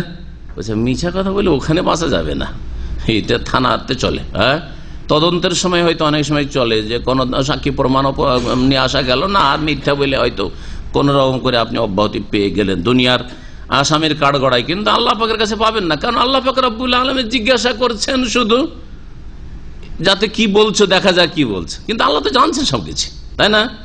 রসুলকেও জিজ্ঞাসা করছে, তাও আল্লাহ জানছেন, রসুল পৌঁছাইছেন কিনা তাও জানছেন আল্লাহ পাক রব্বুল, আর রসুলকে কি জবাব দেওয়া হয়েছে তাও জানছেন।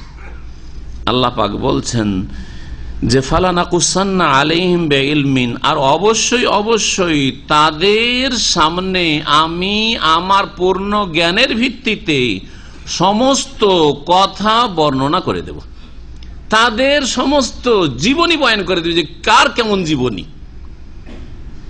কার ইবাদত বন্দেগী ঠিক আছে, কার আকীদা ঠিক আছে, কার আকীদা ঠিক নাই, কার ইবাদতে ফরজে ঘাটতি রয়েছে, কার কাবিরা গুনাহ পাপ রয়েছে, কে খুন করে এসছে, কে জেনা করে এসছে, কে মদ খেয়ে এসছে, কে বিনা তওবা এসছে, কে তওবা করেছে। ফালানাকুসান্না কিসসা থেকে কাহিনী বর্ণনা করা, প্রত্যেক মানুষের সারা জীবনের কাহিনী আল্লাহ পাক তার পূর্ণ জ্ঞানের ভিত্তিতে বয়ান করে দিবেন। সেই দিন আল্লাহ শুনিয়ে দেবেন যে দেখো তোমাদের সব রেকর্ড করা আছে। কিভাবে আল্লাহ শুনিয়ে দেবেন? তো আল্লাহ বলছেন ওর জবাবে, কারণ ওয়ামা কুন্না গায়েবিন, আমি তো অনুপস্থিত ছিলাম না, আমি তো অনুপস্থিত গায়েব না যে আমার অগোচরে করে ফেলেছে আমি জানতে পারি, আমি তো সব জানি। ওয়ামা কুন্না গায়েবিন, আল্লাহ পাক গায়েব নন, তা আল্লাহ কি হাজির। তাহলে গায়েবের বিপরীত কি?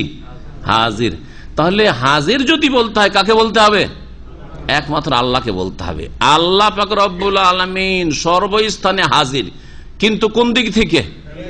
জাতের দিক থেকে, সত্তার দিক থেকে বলবেন না। কারণ আমাদের কাছে কোরআনে কারীমের দলিল, রাসূলুল্লাহ হাদিসের দলিল, হ্যাঁ বহু আয়াত রয়েছে আল্লাহর। হ্যাঁ, আল্লাহ কোথায়? আল্লাহ আরশে আজিম, আসমানের ওপর, সৃষ্টির ঊর্ধ্বে। হ্যাঁ, আল্লাহ পাক রব্বুল আরশে সমুন্নত। সুতরাং সত্তাগত দিক থেকে আল্লাহ পাক আসমানের ওপর আরশে আজিমে, তার মহান আরশে সমুন্নত। বাকি জ্ঞানের দিক থেকে, ক্ষমতার দিক থেকে, হ্যাঁ এটা সাধারণভাবে এইরকম বহু দিক হতে পারে, সেই সব দিক থেকে আল্লাহ পাক সমস্ত কিছুর জ্ঞান রাখেন, সব জায়গার জ্ঞান রাখেন, সকল ব্যক্তির বস্তুর জ্ঞান রাখেন। আল্লাহ পাক সবকিছুর ওপর ক্ষমতা রাখেন, এটা হচ্ছে কুদরত ক্ষমতার দিক থেকে।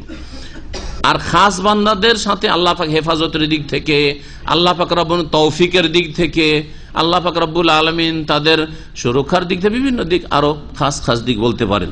ওমা কুন্না গায়বিন, যখন আল্লাহ পাক শুধু হাজির তার ইলম এবং কুদরতের দিক থেকে, তাহলে রাসূলুল্লাহ সাল্লাল্লাহু আলাইহি ওয়াসাল্লামকে হাজির নাজির বলা যে বেরেলভি রেজভি আকীদা রয়েছে, সেটা বড় শিরকি আকীদা। এটা আল্লাহর রুবুবিয়তে শরীক করে দাও, আল্লাহর কাজে শরীক করে দাও, যে আল্লাহও তার ক্ষমতা এবং জ্ঞানের ক্ষেত্রে, জ্ঞানের দিক থেকে, আরো বহু দিক থেকে, যে দিক থেকে আল্লাহ পাকের জন্য উপযোগী হইতে পারে, আল্লাহ সব জায়গায় হাজির। আর নবীকে বললেন যে নবীও হাজির নাজির, তাহলে আল্লাহর সাথে শরীক করলেন না? করলেন না। নাজির মানে হচ্ছে দেখনেওয়ালা, নাজারা ইয়ানজুর, নাজির মানে দেখেন, সব জায়গায় দেখেন সব সময়। এটা কে? একমাত্র আল্লাহ। ফায়ানজুরা কাইফা তা'মালুন ফানাজিরুন কাইফা তা'মালুন, হাদিসে রয়েছে। জি, আল্লাহ দেখছেন যে কেমন কি করছো তোমরা, কিন্তু রাসূলও দেখছেন। তাহলে আল্লাহর দেখাতে শরীক করে দিলেন না। তাহলে বোঝা গেল যে নবীকে কেউ যদি হাজির বলে, নাজির বলে, তাহলে সে বড় শিরক করলো, আল্লাহ পাকের কাজে রুবুবিয়তে শিরক করলো। আল্লাহ পাক তারপরে বলছেন দাঁড়ি পাল্লার কথা। আখিরাতের একটি স্তর হচ্ছে যে মানুষের নেকি এবং গুনাহ কি হবে? ওজন করা হবে, মাপা হবে। আল্লাহ বলছেন ওয়াল ওয়াজনু ইয়াউমাইযিনিল হক, সেই দিনের ওজন হচ্ছে চিরসত্য। হক এর একটি অর্থ চিরসত্য।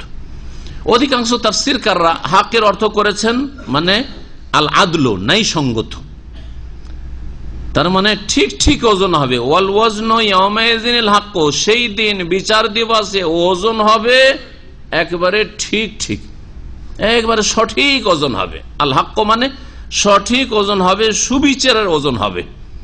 কারণ অন্য আয়াতে রয়েছে, আল্লাহ পাক বলেছেন সূরা আম্বিয়াতে, ওয়া নাযাউল মাওয়াজিন লিয়াউমিল কিয়ামাহ, আমি ন্যায়ের দাড়ি পাল্লা কায়েম করব কিয়ামতের দিবসে।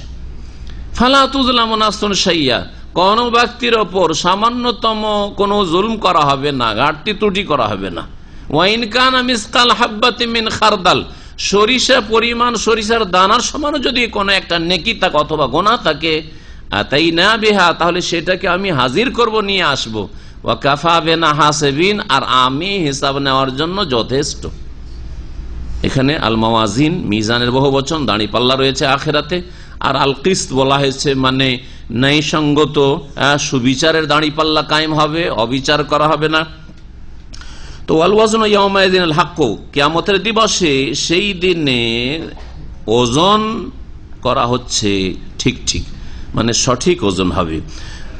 ফামান সাকুলাত মাওয়াজিনুহু, সুতরাং সেই দিন যার দাঁড়ি পাল্লা মানে নেকির দাঁড়ি পাল্লা ভারী হবে, ফাউলাইকা হুমুল মুফলিহুন, যাদের, যেহেতু উলাইকা বহু বচন রয়েছে সুতরাং বলে ফামান সাকুলাত, মান শব্দটি এমন যেটা এক বচনের ক্ষেত্রে ব্যবহৃত হয় আর বহু বচনের ক্ষেত্রে ব্যবহৃত হয়।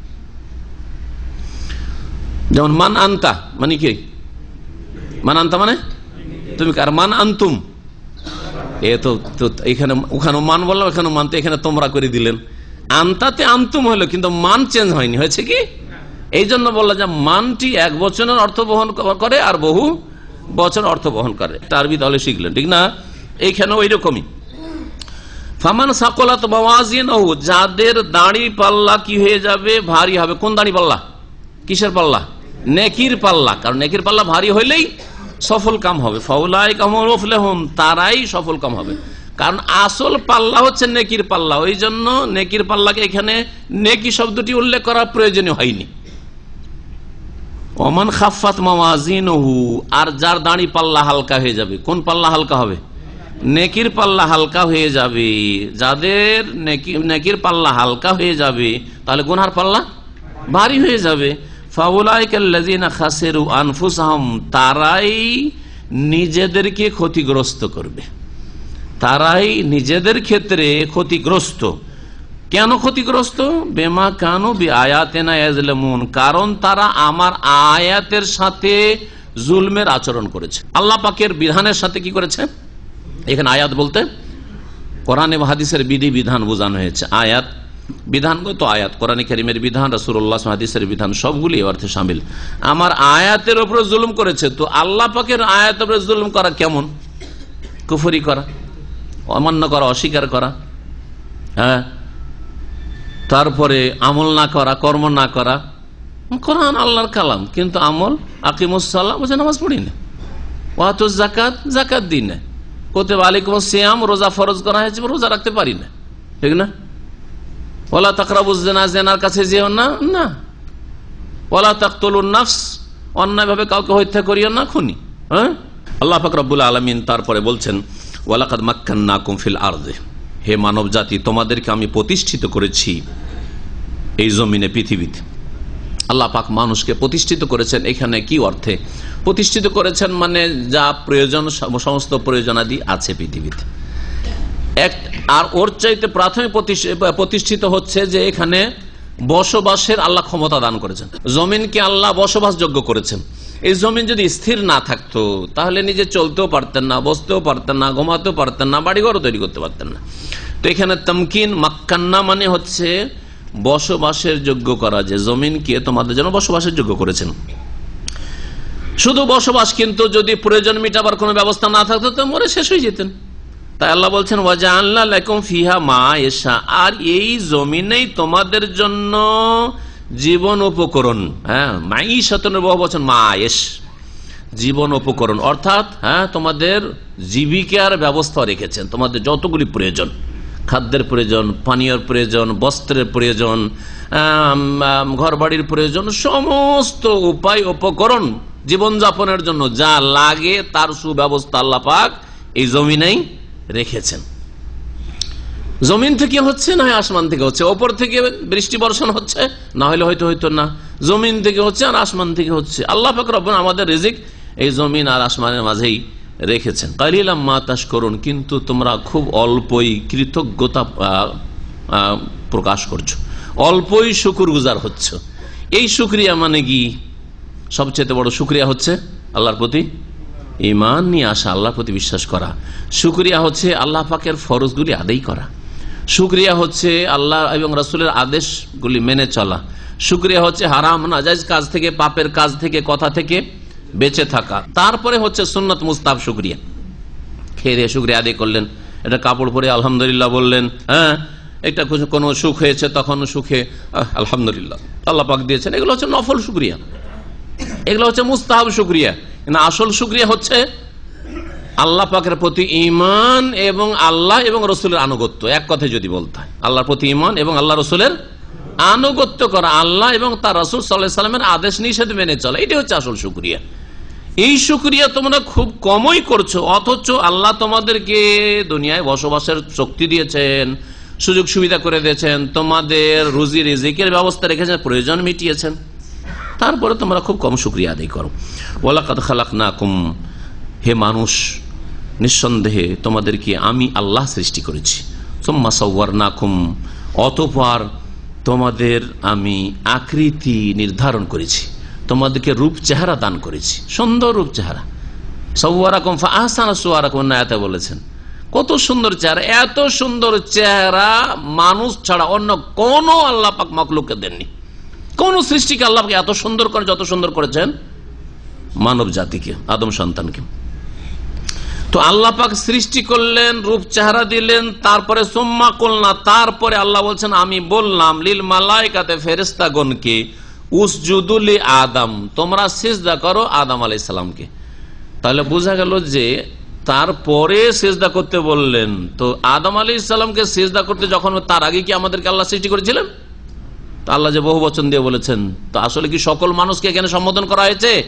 হ্যাঁ, নাকি সকল মানুষকে বলা হয়েছে যেহেতু তোমাদের বাবা আদমকে সৃষ্টি করেছে, আবুল বাশার, মানব জাতির পিতাকে আমি সৃষ্টি করেছি, আর তাকে আমি সৃষ্টি না করলে তোমরা আসতে না, তার মাধ্যমে তোমরা আজকে পৃথিবীতে ছড়িয়ে পড়েছ, এই জন্য যেন বহু বচন দিয়ে সম্বোধন করা হয়েছে। আসলে সম্বোধন এখানে কাকে করা হয়েছে?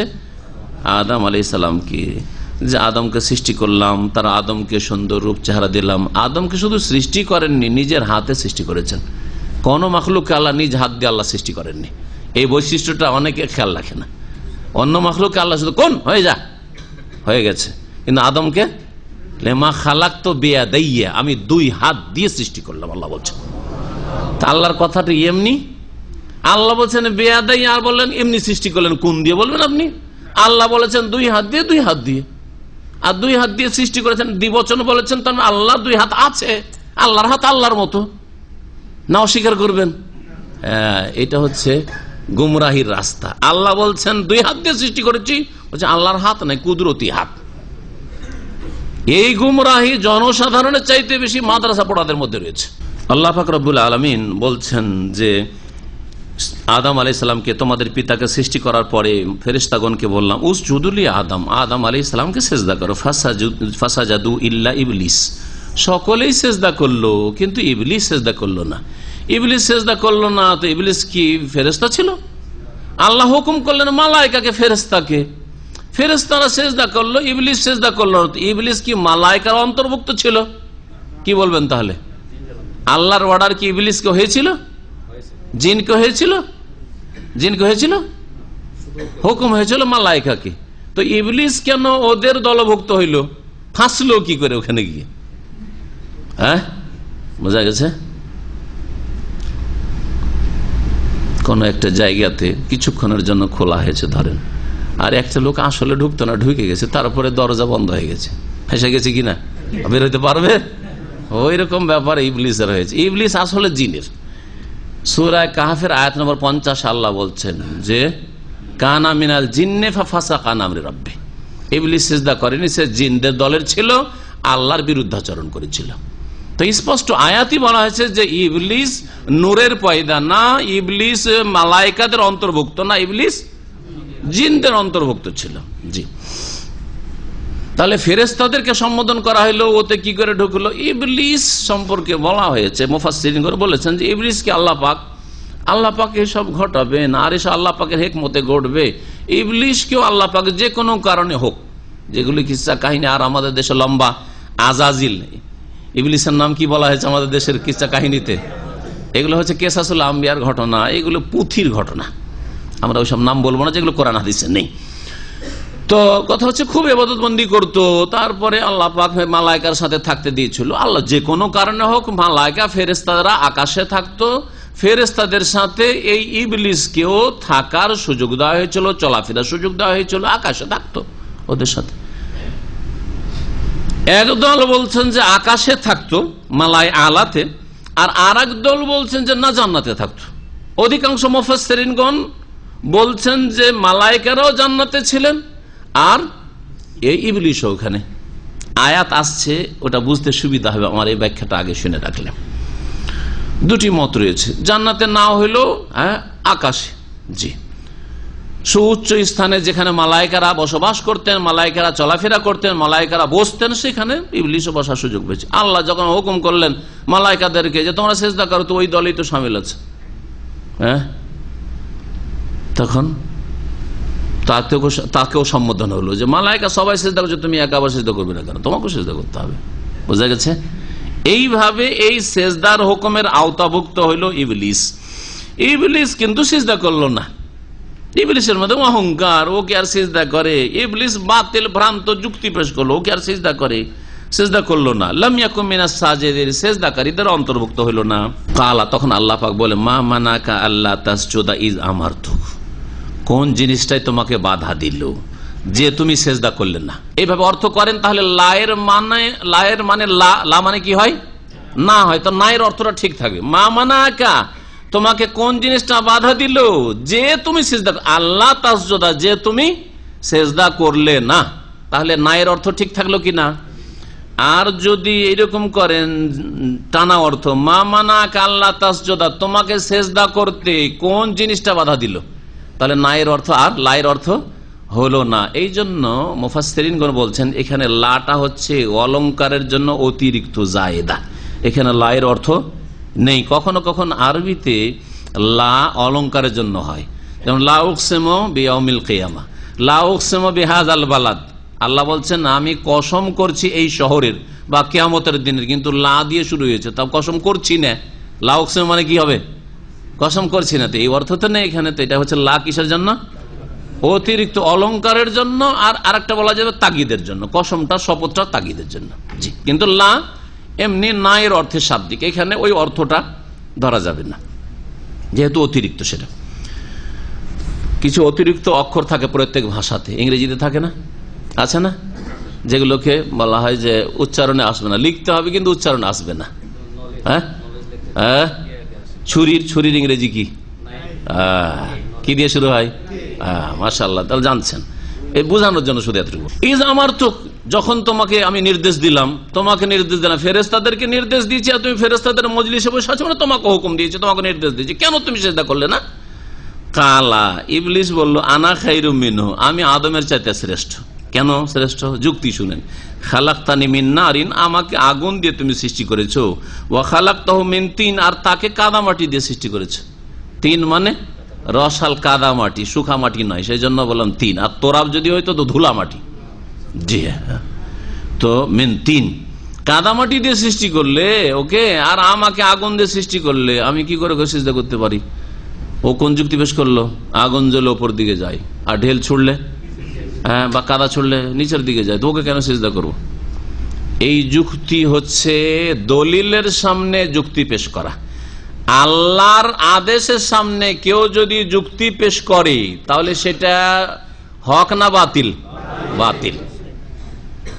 এই জন্যই সালাফগণ বলেছেন, সালাফগণের উক্তি ইবনে কাসির নকল করেছেন, আউয়ালু মান কাসা ইবলিস, প্রথম যুক্তি পেশ করেছিল ইবলিস শয়তান।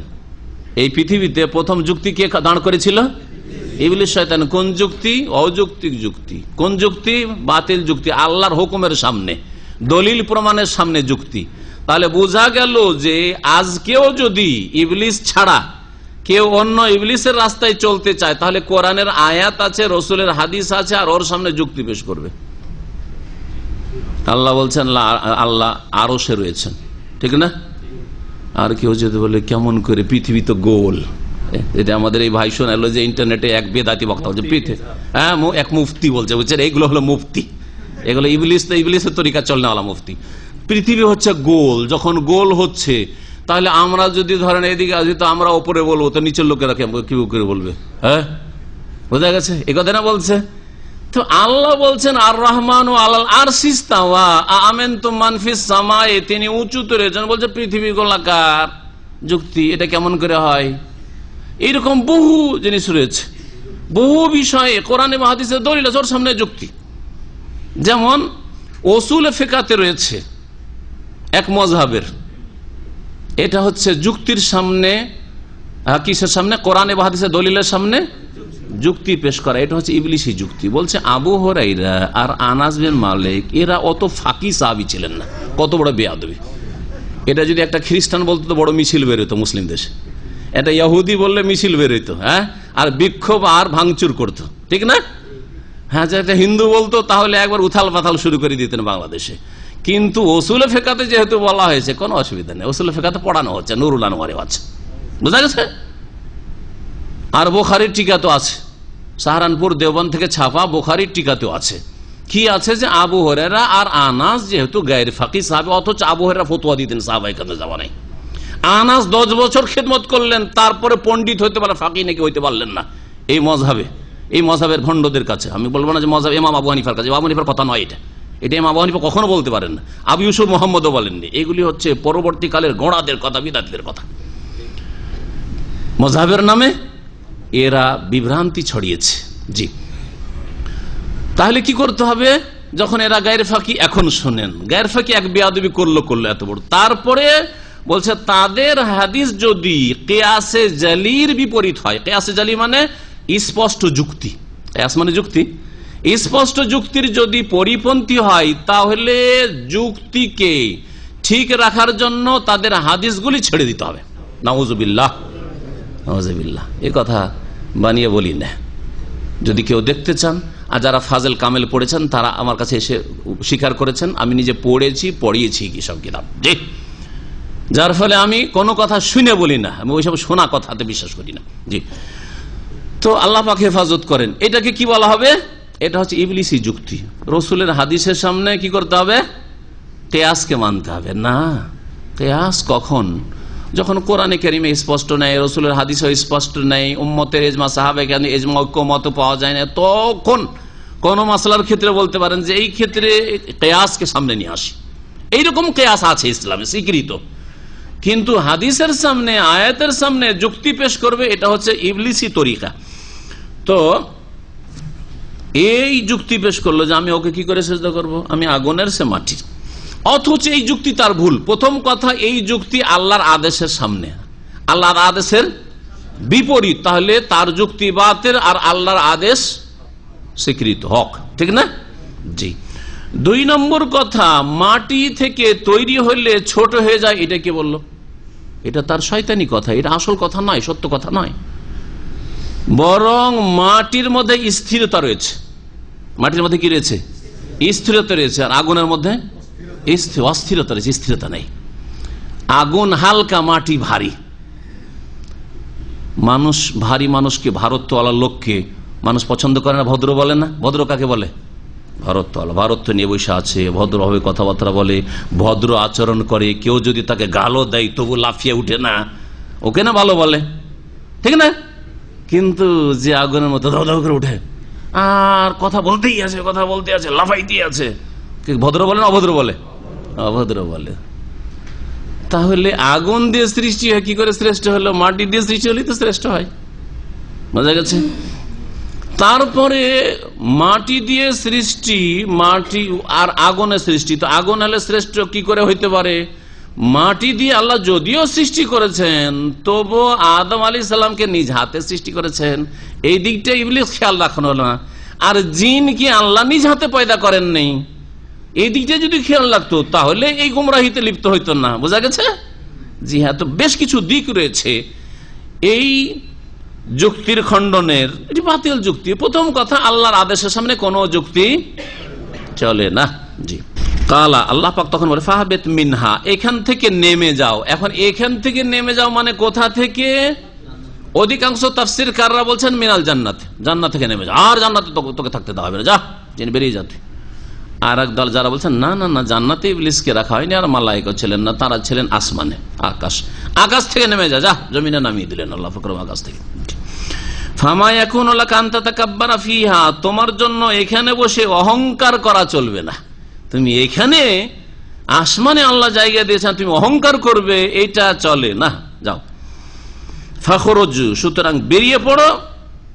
ইন্নাকা মিনাস সাগিরিন, তুমি অধমদের অন্তর্ভুক্ত, তুমি লাঞ্ছিতদের অন্তর্ভুক্ত। সাগির, সাগির থেকে, সাগির মানে ছোট, ছোট কি অধম, যে হ্যাঁ নিকৃষ্ট, তুমি লাঞ্ছিতদের অন্তর্ভুক্ত। কালা, তখন ইবলিস ভুল স্বীকার করলে, আল্লাহ ভুল হয়ে গেছে, মাফ করে দাও। তারপর রহমতের দরজা খোলা ছিল, কিন্তু হতভাগা মরদুদ, বিতাড়িত। সে বলছে আল্লাহ যখন আমাকে এইরকম করেই দিলে, তো আনজিরনি ইলা ইয়াউমি ইউবাসুন, মানব জাতির পুনরুত্থান দিবস পর্যন্ত, তাদের উঠার, কবর থেকে উঠার দিবস, বিচার দিবস পর্যন্ত আমাকে অবকাশ দেন। মানে আমার যেন মওত না আসে, আমি বেঁচে থাকতে পারি, আর যাদের কারণে আমি বিতাড়িত হইলাম তাদেরকে আমার সাথে জাহান্নামে নিতে পারি। দেখলেন, মানুষ কমন সেন্সে বুঝছে যে এই জায়গাটা একটা, এটা টার্ন সুযোগ আছে, এইদিকে যাব না ওইদিকে যাব। এইদিকে চলে আসলে হয়তো যে ফিরে আল্লাহ মাফ করে দেখ, ভুল হয়ে গেছে, আর এই ভুল করব না, আল্লাহ ভুল স্বীকার করছি, সেজদা করে নিচ্ছি, বললে কাজ হয়ে যেত না। ওইদিকে এলো না, না যখন তুমি এইরকম করলে তাহলে আমাকে সুযোগ দাও একটা। এদের কারণে, আদমের কারণে যখন আমাকে এইদিকে যেতে হলো জাহান্নামের দিকে, তাহলে আদমের সন্তান কাউকে ছাড়বো না, আদমকেও জান্নাতে বের করার চেষ্টা করবো। আর করলো, আদমকে জান্নাতে বের করলো না। হ্যাঁ দেখেন, তাহলে ইবলিস কত তার মেহনত চালিয়ে যাচ্ছে। বাতিলে যদি এত মেহনত করতে পারে, তা আপনি হকের জন্য, কোরআনের জন্য, সুন্নাহর জন্য, রসুলের জন্য কতটা মেহনত করছেন চিন্তা করুন তো দেখি। এখান থেকে ইবলিস থেকেও কিছু শিখার আছে। চোর দেখা শিখে না মানুষ, জ্ঞানী মানুষ চোরকে দেখা শিখে। চোরকে লোকে গণপিটনি দিচ্ছে, আপনি চুরি করবেন? জ্ঞানী হলে আর চুরি করবেন না। আরে বাবা রে, এই মার খেতে পারবো না, ঠিক না? পকেট মার কে, কোনখানে 10-20 টাকা পকেট মারার চেষ্টা করেছে, পকেটটা মারতেও পারেনি, আর গণপিটনিতে মেরেই ফেলে দিচ্ছে। বেকুব লোকের আমাদের দেশে, জাহেল সব, হ্যাঁ মেরেই ফেলে দিচ্ছে। পুলিশকে ধরে না, মেরে ফেলে দিচ্ছে। তো এই দেখে অন্তত শিখছেন যে পকেট মারি করবো না, হয়তো মনটা চাইছিল, হয়তো, ঠিক না? তো এই শেখা উচিত, ইবলিসকে দেখে শেখা উচিত। হ্যাঁ, খবরদার, এখানে সংশোধনের পথে আসবেন। একটু ভুল পথে চলে গেছে, তাড়াতাড়ি সংশোধনের পথে চলে আসেন, না হলে ইবলিসের পথ ধরে চলে যেতে হবে। ইবলিস কাউকে ছাড়ে না। আর তারপরে দাওয়াতের কাজ, ইবলিসের কাছ থেকে দাওয়াতের কাজ শিখেন।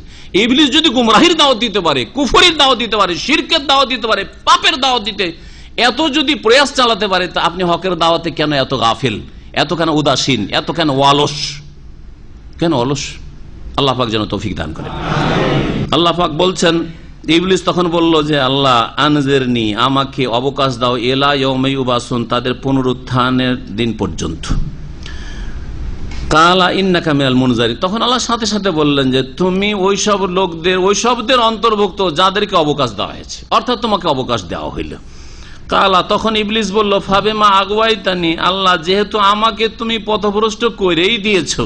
আগুয়া, ইউগবি, এগুয়া মানে হচ্ছে পথভ্রষ্ট করে দাও, আমাকে পথভ্রষ্ট করে দাও। নিজের দোষ স্বীকার করছে না, আল্লাহর উপরে দোষ চাপাচ্ছে না। বেমা আগুয়াইতানি, আল্লাহ যেহেতু তুমি পথভ্রষ্ট, আল্লাহ পথভ্রষ্ট করলেন না, সে পথভ্রষ্ট হইল। আল্লাহ তো বলছেন আদমকে সেজদা করো, সেজদা করে আল্লাহকে রাজি করে দাও। হ্যাঁ, তোমার জন্য তওবার দরজা খোলা আছে, কিন্তু তওবার দরজায় ঢুকলো না, তো গুমরা তো সে নিজে থেকে হইলো, নিজের কর্মদোষে জাহান্নামের দিকে গেল, মারদুদ শয়তান রাজিম হইলো, আর আল্লাহর উপর দোষ চাপাচ্ছে। বদমাইশ লোকদের কাজই এরকম, ঠিক না? ইবলিসের চালাদের কাজ ওই রকম। নামাজ পড়েন না কেন? আল্লাহ যেদিন তৌফিক দিব পড়বো, বলছে না? ইবলিসের চালা না এরা। জি, আল্লাহ চাইলে তো আমাকে গোনাতে বাঁচিয়ে রাখতে পারে না, কেন আমার দ্বারা গোনা হয়ে যাচ্ছে তো বাঁচতে পারি না কেন? সব দোষ আল্লাহর উপর চাপায়। জি, তো শয়তানের চেলা। আল্লাহ পাক রব্বুল আলামিন বলছেন যে ইবলিস বলল, ফাবে মা আগওয়াইতানি, আল্লাহ যেহেতু আমাকে পথভ্রষ্ট করেই দিলে, লাআকুদান্নালাহুম সিরাতাকাল মুস্তাকিম, তোমার সরল পথে আমি তাদের উদ্দেশ্যে ওঁত পেতে বসবো, অবশ্যই ওঁত পেতে বসে থাকবো, একবারে প্রস্তুত হয়ে থাকবো। সিরাতে মুস্তাকিমের কাছে ইসলামের রাস্তার পাশে দাঁড়িয়ে থাকবো, আর তাদেরকে টানার চেষ্টা করবো সেখান থেকে, যাকে যেমন ভাবে শয়তান পারে এই কাজে লেগে আছে। সুম্মা লাআতিয়ান্নাহুম মিন বাইনি আইদিহিম ওয়া মিন খালফিহিম ওয়া আন আইমানিহিম ওয়া আন শামাইলিহিম ওয়া লা তাজিদু আকসারাহুম শাকিরিন, অতঃপর আমি অবশ্যই তাদের সামনে দিয়ে আসব, তাদের পেছন দিয়ে আসব, তাদের ডান দিক থেকে আসব, তাদের বাম দিক থেকে আসব, ওয়া লা তাজিদু আকসারাহুম শাকিরিন, আর তাদের অধিকাংশ লোককে আপনি কৃতজ্ঞ পাবেন না। অধিকাংশ লোককে আমি কুফরিতে, শিরকে, পাপে লিপ্ত করব, সকল দিক থেকে আসব। এই জন্য নবী করিম সাল্লাল্লাহু আলাইহি ওয়াসাল্লাম একটি দোয়া শিখিয়েছেন, সকাল সন্ধ্যার জিকিরে রয়েছে, যেই দোয়ার অংশ হচ্ছে আল্লাহুম্মা হাফাজনা মিন বাইনি আইদিনা ওয়া মিন খালফিনা ওয়া আন আইমানিনা ওয়া মিন শামাইলিনা ওয়া মিন ফাওকিনা ওয়া আউযু বিকা, বা নাউযু বিকা যদি বহুবচন পড়েন হাদিসে আউযু বিকা, ওয়া আউযু বিকা আন উগতালা মিন তাহতি, আর যদি বহুবচন দিয়ে পড়ে ওয়া নাউযু বিকা আন নুগতালা মিন তাহতিনা। নবী করিম সাল্লাল্লাহু আলাইহি ওয়াসাল্লাম এই দোয়া শিখেছেন, আল্লাহ আমাদের হেফাজত করো সামনের দিক থেকে, পেছন দিক থেকে, ডান দিক থেকে, বাম দিক থেকে, ওপর দিক থেকে আর নিচের দিক থেকে, যাতে করে আমাদেরকে ধ্বংস না করে দেওয়া হয়। আমরা এই দোয়াটা পড়ি, যারা পড়ি আর অর্থ বুঝেও পড়ি, তারা মনে করি যে আল্লাহ সামনের দিক থেকে যেন কোনো বিপদ না আসে, এই দিক থেকে কোন বিপদ মানে জানের বিপদ, আল্লাহ সামনের দিক থেকে যেন অ্যাক্সিডেন্ট না হয় আমার গাড়িতে, পিছন দিক থেকে যেন অ্যাক্সিডেন্ট না হয়, ডান দিক বাম দিক থেকে যেন অ্যাক্সিডেন্ট না হয়, এতটুকু চিন্তাধারা আমাদের সংকীর্ণ চিন্তাধারা। কিন্তু জিন শয়তান যে ওর চাইতে বড় দুশ্মন, ওর চাইতে বড় বিপদ, এটা কিন্তু কখনো মগজে থাকে না, অথচ সকাল সন্ধ্যার জিকির আজকার করছেন, অনেক সময় তরজমা বুঝাও করছেন। তাহলে আজকে ওইটা আপনি এতে ইনক্লুড করেন, শামিল করেন। আল্লাহ সামনের দিক থেকে জিন শয়তান থেকে হেফাজত করো, পিছন দিক থেকে ইবলিস শয়তান থেকে হেফাজত করো, ডান দিক থেকে ইবলিস শয়তানের থেকে হেফাজত করো, আর বাম দিক থেকে ইবলিস শয়তান থেকে হেফাজত করো। আর এই শয়তানের কারণে শয়তানি জিন স্পর্শ করা হয়, শয়তানের কারণে সেহের জাদু হয়, হয় না? শয়তানের কারণে ক্ষয়ক্ষতি, পারিবারিক আর্থিক ক্ষয়ক্ষতি হয়, সামাজিক ক্ষয়ক্ষতি হয়, বিভিন্ন রকমের ক্ষয়ক্ষতি হয়, সমস্ত রকমের অনিষ্ট থেকে। তাহলে দোয়াতে কি রয়েছে? ব্যাপকতা রয়েছে, ব্যাপকতা রয়েছে। সীমিত অর্থে আপনি দোয়া করছেন, দোয়াতে ব্যাপকতা রয়েছে, কিন্তু আপনার নিয়তে কিন্তু ব্যাপকতা নেই। কথা বুঝছেন আমার না বুঝছেন না? দোয়ার অর্থে ব্যাপকতা আছে, কিন্তু আপনার মগজ অতদূর পর্যন্ত যায় না, যার ফলে আল্লাহ বালা মুসিবত থেকে বাঁচিয়ে রাখো, সামনে পিছনে এদিক ওদিক থেকে যেন বালা মুসিবত না আসে, ঠিক না? কিন্তু সবচেয়ে বালা মুসিবত যে ইমান কেড়ে নেওয়ার বালা মুসিবত, আল্লাহ যেন শয়তান আমার ইমান না কাটতে পারে, আমাকে বেদিন না বানিয়ে দিতে পারে, পাপে না লিপ্ত করতে পারে। শয়তান এ কথা কেন বললো না যে তাদের আমি নিচের দিক থেকে আসবো? নিচের দিক বলার পরে জানা হয়নি। জি, এই দিক বললেই যথেষ্ট। আর নিচের দিক থেকে এসে সে ছোট হইতে চাই না, এটা একটা কথা আছে। নিচের দিক থেকে আসলে ছোট হয়ে যাবে না মানুষের কাছে, অহংকারিত। ইবলিস তো অহংকার করার কারণে এই দশা হয়েছে তার, তো নিচে থেকে আসতে চাইনি। ওয়ালা তাজিদু আকসারাহুম শাকিরিন, অধিকাংশ লোককে শুকরগুজার পাবে না, কুফরিতে লিপ্ত করো, পাপে লিপ্ত করো। শয়তান লেগে আছে, যাকে যেমন ভাবে গুমরা করতে পারে। জানেন, আলেম সমাজ সহি আকীদার যদি হয়, ওদেরকে নামাজও ছাড়াতে পারছে না, কারণ নামাজ জানছে যে বেনামাজি হইলে কাফের হয়ে যাব, সহি আকীদার আলেম। হ্যাঁ, আর শিরিক বেদাতে যাবে না, কবর মাজার পূজায় যাবে না। তখন কি করে? দুনিয়ার লোভ পয়দা করে দেয়, না হয় ঝগড়া লাগিয়ে দেয় কারোর সাথে, এর ভিতরে হিংসা পয়দা করে দেয়, আপোষে কলহ, বিবাদ আর হিংসা আর অনৈক্য আর ফাটল আর অন্তর্দ্বন্দ্বের শেষ নেই। যা কি যেমন হয় শয়তান পারে। বলি ফিল্ম যাকে দেখাতে পারবেন না, যেটা কাজ করাতে পারবে ওটা দিয়ে ওকে গুমরা করবে। আর যাকে শিরিক করাতে পারছে, যাকে কুফরি করাতে পারছে, তাকে তো আর অসুবিধা নেই, তাকে অন্যগুলোর জন্য চেষ্টা করার দরকার নেই, ঠিক না? তো এইভাবে যাকে যেইভাবে জাহান্নামে নিয়ে যেতে পারে লেগে আছে। এই জন্য বলে সামনের দিক থেকে, পিছন দিক থেকে, ডান দিক থেকে, বাম দিক থেকে, বিভিন্ন পাপের মাধ্যমে আমি তাদেরকে পাপে লিপ্ত করে জাহান্নামে নিয়ে যেতে চাই। আল্লাহ পাক ছাড় দিয়ে দিলেন ওকে।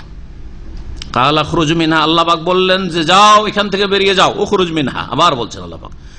মাজউমান মাদহুরা, নিন্দিত হয়ে আর ধিকৃত হয়ে। লামান তাবিয়াকা মিনহুম, অবশ্যই যারা তাদের মধ্য থেকে মানে আদম সন্তানদের মধ্য থেকে তোমার অনুসরণ করবে, লামলা আন্না জাহান্নাম মিনকুম আজমাইন, তোমাদের সকলকে দিয়ে অবশ্যই অবশ্যই জাহান্নামকে পরিপূর্ণ করব, ভর্তি করব। আল্লাহ পাক বললেন তাহলে জাহান্নামে যাবে কারা? জিন শয়তান আর মানুষ শয়তান। ওয়া আদম, তারপরে আদম আলাইহিস সালামকে আল্লাহ পাক রব্বুল বললেন, হে আদম উসকুন আনতা ওয়া যাওজুকাল জান্নাত, তুমি আর তোমার স্ত্রী জান্নাতে বসবাস করো। ফাকুলা মিন হাইসু শি'তুম, যেখান থেকে ইচ্ছা তোমরা ভক্ষণ করতে থাকো। ওয়ালা তাকরাবা হাযিহিশ শাজারা, তবে এই গাছটির কাছে যেও না। আল্লাহ পরীক্ষা ফেলে দিলেন আদম আলাইহিস সালামকে, এই গাছের কাছে যেও না। যদি আল্লাহ ওই গাছকে শনাক্ত না করতেন তাহলে হয়তো গাছের ভুরুক্ষেপই করতেন না। বুঝা গেছে? যদি আপনাদেরকে না বলি দেখেন এই রুমেই থাকেন, আপনারা ওইদিকে যাবেন না, তাহলে ওই দিকের কথা কল্পনাতে আসতো না। যখন বলা হয়েছে ওইদিকে যাবেন না, আরে ওইদিকে তাহলে একটা রুম আছে, একটু ক্লান্তি লাগছে, ঝিমাচ্ছি, যাই একটু শুয়ে আসি, ঠিক না? হ্যাঁ, ওই রকম হয়েছে আদমের অবস্থা। আপনারা তো আদমই সন্তান না? তো আল্লাহ পাক রব্বুল আলামিন বললেন যে দেখো ওই গাছের কাছে তোমরা যেও না, ফাতাকুনা মিনাজ জালিমিন, না হইলে তোমরা জালেমদের, অন্যায়কারীদের অন্তর্ভুক্ত হয়ে যাবে। ফাওয়াসওয়াসা লাহুমুশ শাইতান, শয়তান ওই দুইজনকে কুমন্ত্রণা দিতে শুরু করলো, ভুল পরামর্শ দেওয়া শুরু করলো। লিইউবদিয়া লাহুমা মা উরিয়া আনহুম মিন সাওআতিহিমা, শয়তান সামনে এসে দিল না ভিতর থেকে দিল? সামনে শয়তান নিজের রূপে এসে দিল না ভিতর থেকে কুমন্ত্রণা? অন্য মানুষ আমাদেরকে শয়তান কুমন্ত্রণ দেয় না, দেয় না? সামনে এসে দিয়েছে কোনোদিন? কেউ বলতে পারবেন যে শয়তান আমার সামনে আসলো, আসার পরে বলল যে তুই কি করছিস, এখন তোর কাছে ইন্টারনেট আছে, ইন্টারনেট এত স্ট্রং, তুই জীবনে ব্লু ফিল্ম দেখিস নাই? সামনে এসে বলেছে যে শয়তান? কিন্তু ভিতরে ওয়াসওয়াসা দিচ্ছে যে সবাই দেখছে, সকাল সন্ধ্যা দেখছে, তুই জীবনে একবার তুই দেখ, শুই নাই থাকলি শুধু ব্লু ফিল্ম। অন্তরে আসে না? আসে না? তোর মাত্র 1000 টাকা বেতন, এতে কি হবে, তো চল কিছু সিডি মিডি বিক্রি কর, এই সব ব্লু ফিল্মের বিক্রি কর। এই কথাটা সামনে এসে বলেছে? হ্যাঁ, সামনে এসে বলেননি। কেউ 1 ওয়াক্ত নামাজ পড়ে না, শুধু জুমা পড়ে, তুই তো 4 ওয়াক্ত পড়ছিস, ফজরটা একটু শুয়ে থাক, আজকাল রাত ছোট। এই কথাটা সামনে এসে জিন শয়তান বলেছে? ভিতরে ভিতরে বলছে, তাই না? আপনার মনে গাইছে কথাটি যে কত আর নামাজ পড়বো, থাক, একটা ওয়াক্ত থাক। এইটাই শয়তান, ওই শয়তান ভিতরে ঢুকে আছে। আপনার শিরা উপশিরাই রক্তের সাথে চলাফেরা করছে। ইন্না শাইতান ইয়াজরি মিন ইবনে আদম ইয়াজরি মিন ইবনে আদম মাজরাদ দাম, শয়তান মানুষের রক্তের ভিতরে ভিতরে শিরা উপশিরায় চলাফেরা করে। এই ক্ষমতা আল্লাহ পাক দিয়েছেন, ভিতরে বলে। তো আদম আলাইহিস সালামকে হাওয়াকে সেটাই ভিতরে এসে দিয়েছে, ভিতরে এসে ওয়াসওয়াসা দিয়েছে।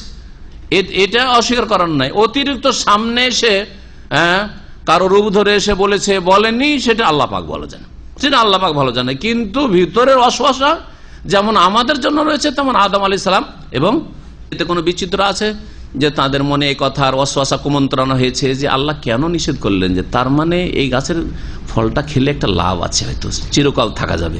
আল্লাহ মনে হয় চিরকাল থাকতে দেবেন না, এসব কল্পনার জগতে আসতে পারে না। আর এগুলি শয়তানের ওয়াসওয়াসা কি না ভিতরে ঢুকে দিচ্ছে, এগুলো আমাদের যেমন হয়তো আদম হাওয়ারও হয়েছে। জি, তো দুটো দিককে সামনে রাখতে হবে। হতে পারে সামনে এসে কোন রূপ চেহারা ধরে এসছে, আর না হলে ভিতর ভিতর ওয়াসওয়াসা দিয়েছে, বা দুটোই দিয়েছে, আল্লাহু আলাম। এই শয়তান কি বলল? এসে বলল, কুমন্ত্রণা দিল। কি জন্য কুমন্ত্রণা দিল? লিউবদিয়া লাহুমা মা উরিয়া আনহুমা মিন সাওআতিহিমা, যাতে করে তাদের উভয়ের জন্য প্রকাশ করে দেওয়া হয় যা তাদের থেকে তাদের ঢেকে রাখা হয়েছে, মিন সাওআতিহিমা অর্থাৎ তাদের গুপ্তাঙ্গ, তাদের লজ্জাস্থান। তাদের লজ্জাস্থান পরস্পরের ওপর যে আবৃত রাখা হয়েছে, কেউ কারো লজ্জাস্থান দেখতে পায় না, ঢাকে রাখা হয়েছে, এটাকে প্রকাশ করে দেওয়ার জন্য, যাতে করে আদম হাওয়াকে বিবস্ত্র দেখতে পায় আর হাওয়া আদমকে বিবস্ত্র দেখতে পায়। এই জন্য প্রয়াস চালাতে শুরু করলো শয়তান এই ওয়াসওয়াসার মাধ্যমে, কুমন্ত্রণের মাধ্যমে। এখানে ওয়াসওয়াসা বলা হয়েছে। ওয়াসওয়াসা সামনে এসে হয় না, ওয়াসওয়াসা কিছু হয় ভিতর ভিতর হয়। জি, মিন শাররিল ওয়াসওয়াসিল খান্নাস, আত্মগোপনকারী। তাহলে বোঝা গেল সামনে এসে শয়তান ওয়াসওয়াসা দেয় না, আত্মগোপন করে থাকে, লুকিয়ে থাকে। সে দেখতে পায় কিন্তু তাকে আমরা দেখতে পাই না। জিনেরা দেখতে পায়, শয়তানদের দেখতে পায় আমাদেরকে, কিন্তু আমরা তাদেরকে দেখতে পাই না, আর আমাদেরকে কুমন্ত্রণা দিতে থাকি আত্মগোপন করি। আল্লাহ পাক রব্বুল আলামিন বলছেন ওয়াকালা, আর ইবলিস বলল মা নাহাকুমা রব্বুকুম আন হাযিহিশ শাজারাতি, এই গাছের কাছে আসতে তোমাদেরকে তোমাদের প্রতিপালক যে নিষেধ করেছেন, একমাত্র এই জন্য নিষেধ করেছেন যে ইল্লা আন তাকুনা মালাকাইন, এই গাছের ফল খেলে হয় তোমরা দুই ফেরেশতা হয়ে যাবে, আর ফেরেশতা হওয়াটা তোমাদের জন্য আরো শ্রেষ্ঠত্ব, জিবরাইল মিকাইলের মতো হয়ে যাবে, এই কথা বুঝাবার চেষ্টা করলে। আও তাকুনা মিনাল খালিদিন, অথবা চিরকাল তোমরা এই জান্নাতে থেকে যাবে যদি এই গাছের ফল খেয়ে নাও। আর আল্লাহ আসলে তোমাদেরকে চিরকাল থাকতে দিতে চাই না, কখন বের করে দেবে সেই জন্য এই গাছের ফল খেতে মানা করেছে। ওয়াসওয়াসা দিতে শুরু করলো। ওয়াসওয়াসাতে যখন না ভুরুক্ষেপ করছে, ওয়াকাসামাহুমা, তখন আদম এবং হাওয়ার সামনে এসে শপথ করে কসম করে বলতে লাগলো ইন্নী লাকুম আলামিনান নাসিহিন, নিশ্চয়ই আমি তোমাদের বড় হিতাকাঙ্ক্ষী দরদি। খুব দরদ দেখাইতে শুরু করলাম। জি, চোর দুষ্ট লোকের মিষ্টি কথা না। জি জি। ফাদাল্লাহুমা বিগুরুর, সুতরাং দাল্লা, দাল্লা মানে হচ্ছে দাল্লা ইয়া ছিল আসলে বাবে তাফিল থেকে তাদলিয়াতুন, দাল্লা মানে হচ্ছে ধীরে ধীরে নামিয়ে দেওয়া, ধীরে ধীরে নামিয়ে দেওয়া। ফাদাল্লাহুমা বিগুরুর, প্রতারণার মাধ্যমে দুইজনকে অধপতনে নামিয়ে দিল। আদম হাওয়াকে কি করলো? অধপতনে নামিয়ে দিল। ফালাম্মা যাকা শাজারাতা, যখন তারা মেনেই নিল তখন কি করলো? ওই গাছের ফলের স্বাদ গ্রহণ করলো। ফালাম্মা যাকা, যখন তারা গাছের স্বাদ গ্রহণ করলো, বাদাত লাহুমা সাওআতুহুমা, হঠাৎ করে তাদের লজ্জা স্থান উন্মুক্ত হয়ে গেল। তাদের যে শরীরে বস্ত্র ছিল সে বস্ত্র খুলে গেল। তাফসীরকার অবশ্য বলছেন যে তাদের কাছে এইরকম বাহ্যিক লেবাস ছিল না, বরং নূর দ্বারা আবৃত ছিল। যেহেতু জান্নাতে তারা, তো নূরের বস্ত্র দ্বারা আবৃত ছিল, যার ফলে আদম হাওয়ার লজ্জাস্থান দেখতে পেত না, আর হাওয়া আদম আলাইহিস সালামের লজ্জাস্থান দেখতে পেত না। কিন্তু যেমনই গাছের ফল খেয়ে না, একজন অপরজনকে উলঙ্গ দেখছে, আর উলঙ্গ দেখলে যে খারাপ লাগে সেটা শুরু হয়েছে। আরে তারা কিন্তু আল্লাহ পাক রব্বুল আলামিন সাবালিকা করে সৃষ্টি করেছেন। ছোট ছোট বাচ্চা যদি ছোট থেকে অভ্যাস করেন, যেমন আরব দেশে কিন্তু বাচ্চাদেরকে উলঙ্গ রাখা হয় না, হয় কি? আমার দেশে 4-5 বছর 7 বছর চলে, উলঙ্গ হয়ে ঘুরে বেড়াচ্ছে, ঠিক না? উলঙ্গ হয়ে ঘুরে বেড়াচ্ছে, রাস্তাঘাটেও ঘুরছে, এটা বদ অভ্যাস। আরবদের খালি গায়েও দেখবেন না কোনো বাচ্চাকে। জীবনে দেখেছেন আরবদের কোনো বাচ্চাকে নিচে তো দূর কথা, খালি গায়ে, গেঞ্জিও নেই, খালি গায়ে, এরকম দেখেননি। কিন্তু বাংলা ভাষীদের একটা দোষ আছে, এদের রান্নাঘরে চলে যায় ব্যাচেলার, সব খালি গায়ে রান্না করছে। ভাই একটু ভদ্রতা হচ্ছে, একটা গেঞ্জি কমপক্ষে রাখেন, ভিজবে গেঞ্জিটা, অসুবিধাটা কি? একেবারে খালি গায়ে হয়ে যেতে হবে, তো রান্না করতে হবে নাকি? না খারাপ লাগছে শুনতে? কথাটা ভালো, পরামর্শ এটা দিচ্ছি যে একেবারে খালি গায়ে। এখানে শুধু আপনারা বসবাস করেন না, আপনাদের পাশে অন্য অন্য জাতিরা বসবাস করে, যেটা আপনাদের উপর একটা রিমার্ক, খালি একটা আরব যদি দেখতে যায় সাদা এবারে খালি গায়ে কিছু নেই। হ্যাঁ, যেমন কেরালাওয়ালাদেরকে যদি দেখে, এরা আরে কি বলবো, লজ্জাকর ব্যাপার স্যাপার এদের। যারা দেখেছেন তারা জানেন, হয়তো সবাই খবর রাখেন না। হ্যাঁ, এরা ওই ঘরের মধ্যে থাকলে এরা শুধু ওই জাঙ্গিয়াটা রাখে, এইরকম ফিলিপাইনরা ভিতরে থাকলে। এগুলি হচ্ছে অভদ্রতা। প্রত্যেক জাতির কাছ থেকে ভালোটা নেন, খারাপটা ছেড়ে দেন, এটা হচ্ছে জ্ঞানীর পরিচয়। প্রত্যেক জাতির কাছে ভালোটা আছে, ভালোটা নেন, খারাপটা ছেড়ে দেন, ব্যাস। তাহলে আপনি পারফেক্ট হয়ে যেতে পারবেন, কামেল হয়ে যেতে পারবেন, তাহলে আপনি একজন সুন্দর মানুষের মতো মানুষ হয়ে যেতে পারেন। আরবদের মধ্যে বেশ কিছু ভালো জিনিস রয়েছে, ভালোটা নিয়ে নেন, খারাপ থাকলে নিয়েন না, খারাপ থাকলে নেন না। আছে খারাপ আছে, যেগুলো খারাপ আছে নেবেন না, অবশ্যই নেবেন না। লজ্জা স্থান খুলে গেল, লজ্জা লাগতে শুরু হয়েছে, তাড়াতাড়ি করে জান্নাতের পাতা দিয়ে তারা লজ্জা স্থান আবৃত করা শুরু করলো। পাতা জড়িয়ে জড়িয়ে, খাসাফা একসেফো, হ্যাঁ, জুতা জোড়া তালি দেওয়াকে বলা হয়। পাতা জড়িয়ে লজ্জা স্থান আবৃত করা শুরু করলো। আর লজ্জা স্থান ঢাকার জন্য কিছু নেই, কি করে গাছের পাতা তাড়াতাড়ি করে ছিঁড়ে ছিঁড়ে লজ্জা স্থান ঢাকা শুরু করেছে। স্বামী স্ত্রী তারপরও লজ্জা লাগা শুরু হয়েছে, কারণ জীবনে এরকম বিবস্ত্র কোনোদিন হয় নাই।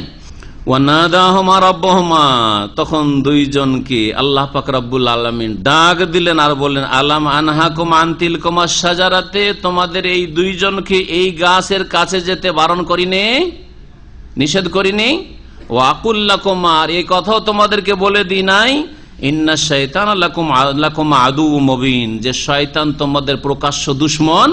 এই কথা তো বলে দিয়েছি। কেন দুশমনের কুমন্ত্রণ এলে, কেন দুশমনের কুচক্রে গেলে, কেন ফাঁসলে ওর কথাই জানো না? আল্লাহ পাক রব্বুল আলামিন তারপরে আদম আলাইহিস সালামকে আর তার বিবিকে জান্নাত থেকে বের করে দিলেন। জান্নাত থেকে বেরিয়ে যেতে হলো। দোয়া করতে লাগলেন আল্লাহ পাক রব্বুল। কোন দোয়া করেছিলেন? ওসিলার দোয়া। নবী মুহাম্মদ সাল্লাল্লাহু আলাইহি ওয়াসাল্লামের ওসিলা, ওই আরশে লেখা আছে লা ইলাহা ইল্লাল্লাহ মুহাম্মাদুর রাসূলুল্লাহ, দেখে তার মুহাম্মদ রাসূলুল্লাহর ওসিলাই জাল কথা, এটা মিথ্যা কথা, মিথ্যা কথা। মুস্তাদরাক হাকিমে যে হাদিসটি রয়েছে এটি মওযু, জাল। মুহাদ্দিসিন কিরামরা সকলে একমত এই সম্পর্কে। কোরআন বিরোধী, জাল, সনদে মিথ্যাবাদী রয়েছে। 2 নম্বর কথা কোরআন বিরোধী। কোরআনের আয়াত নম্বর দেখেন, আয়াত নম্বর কত? 23।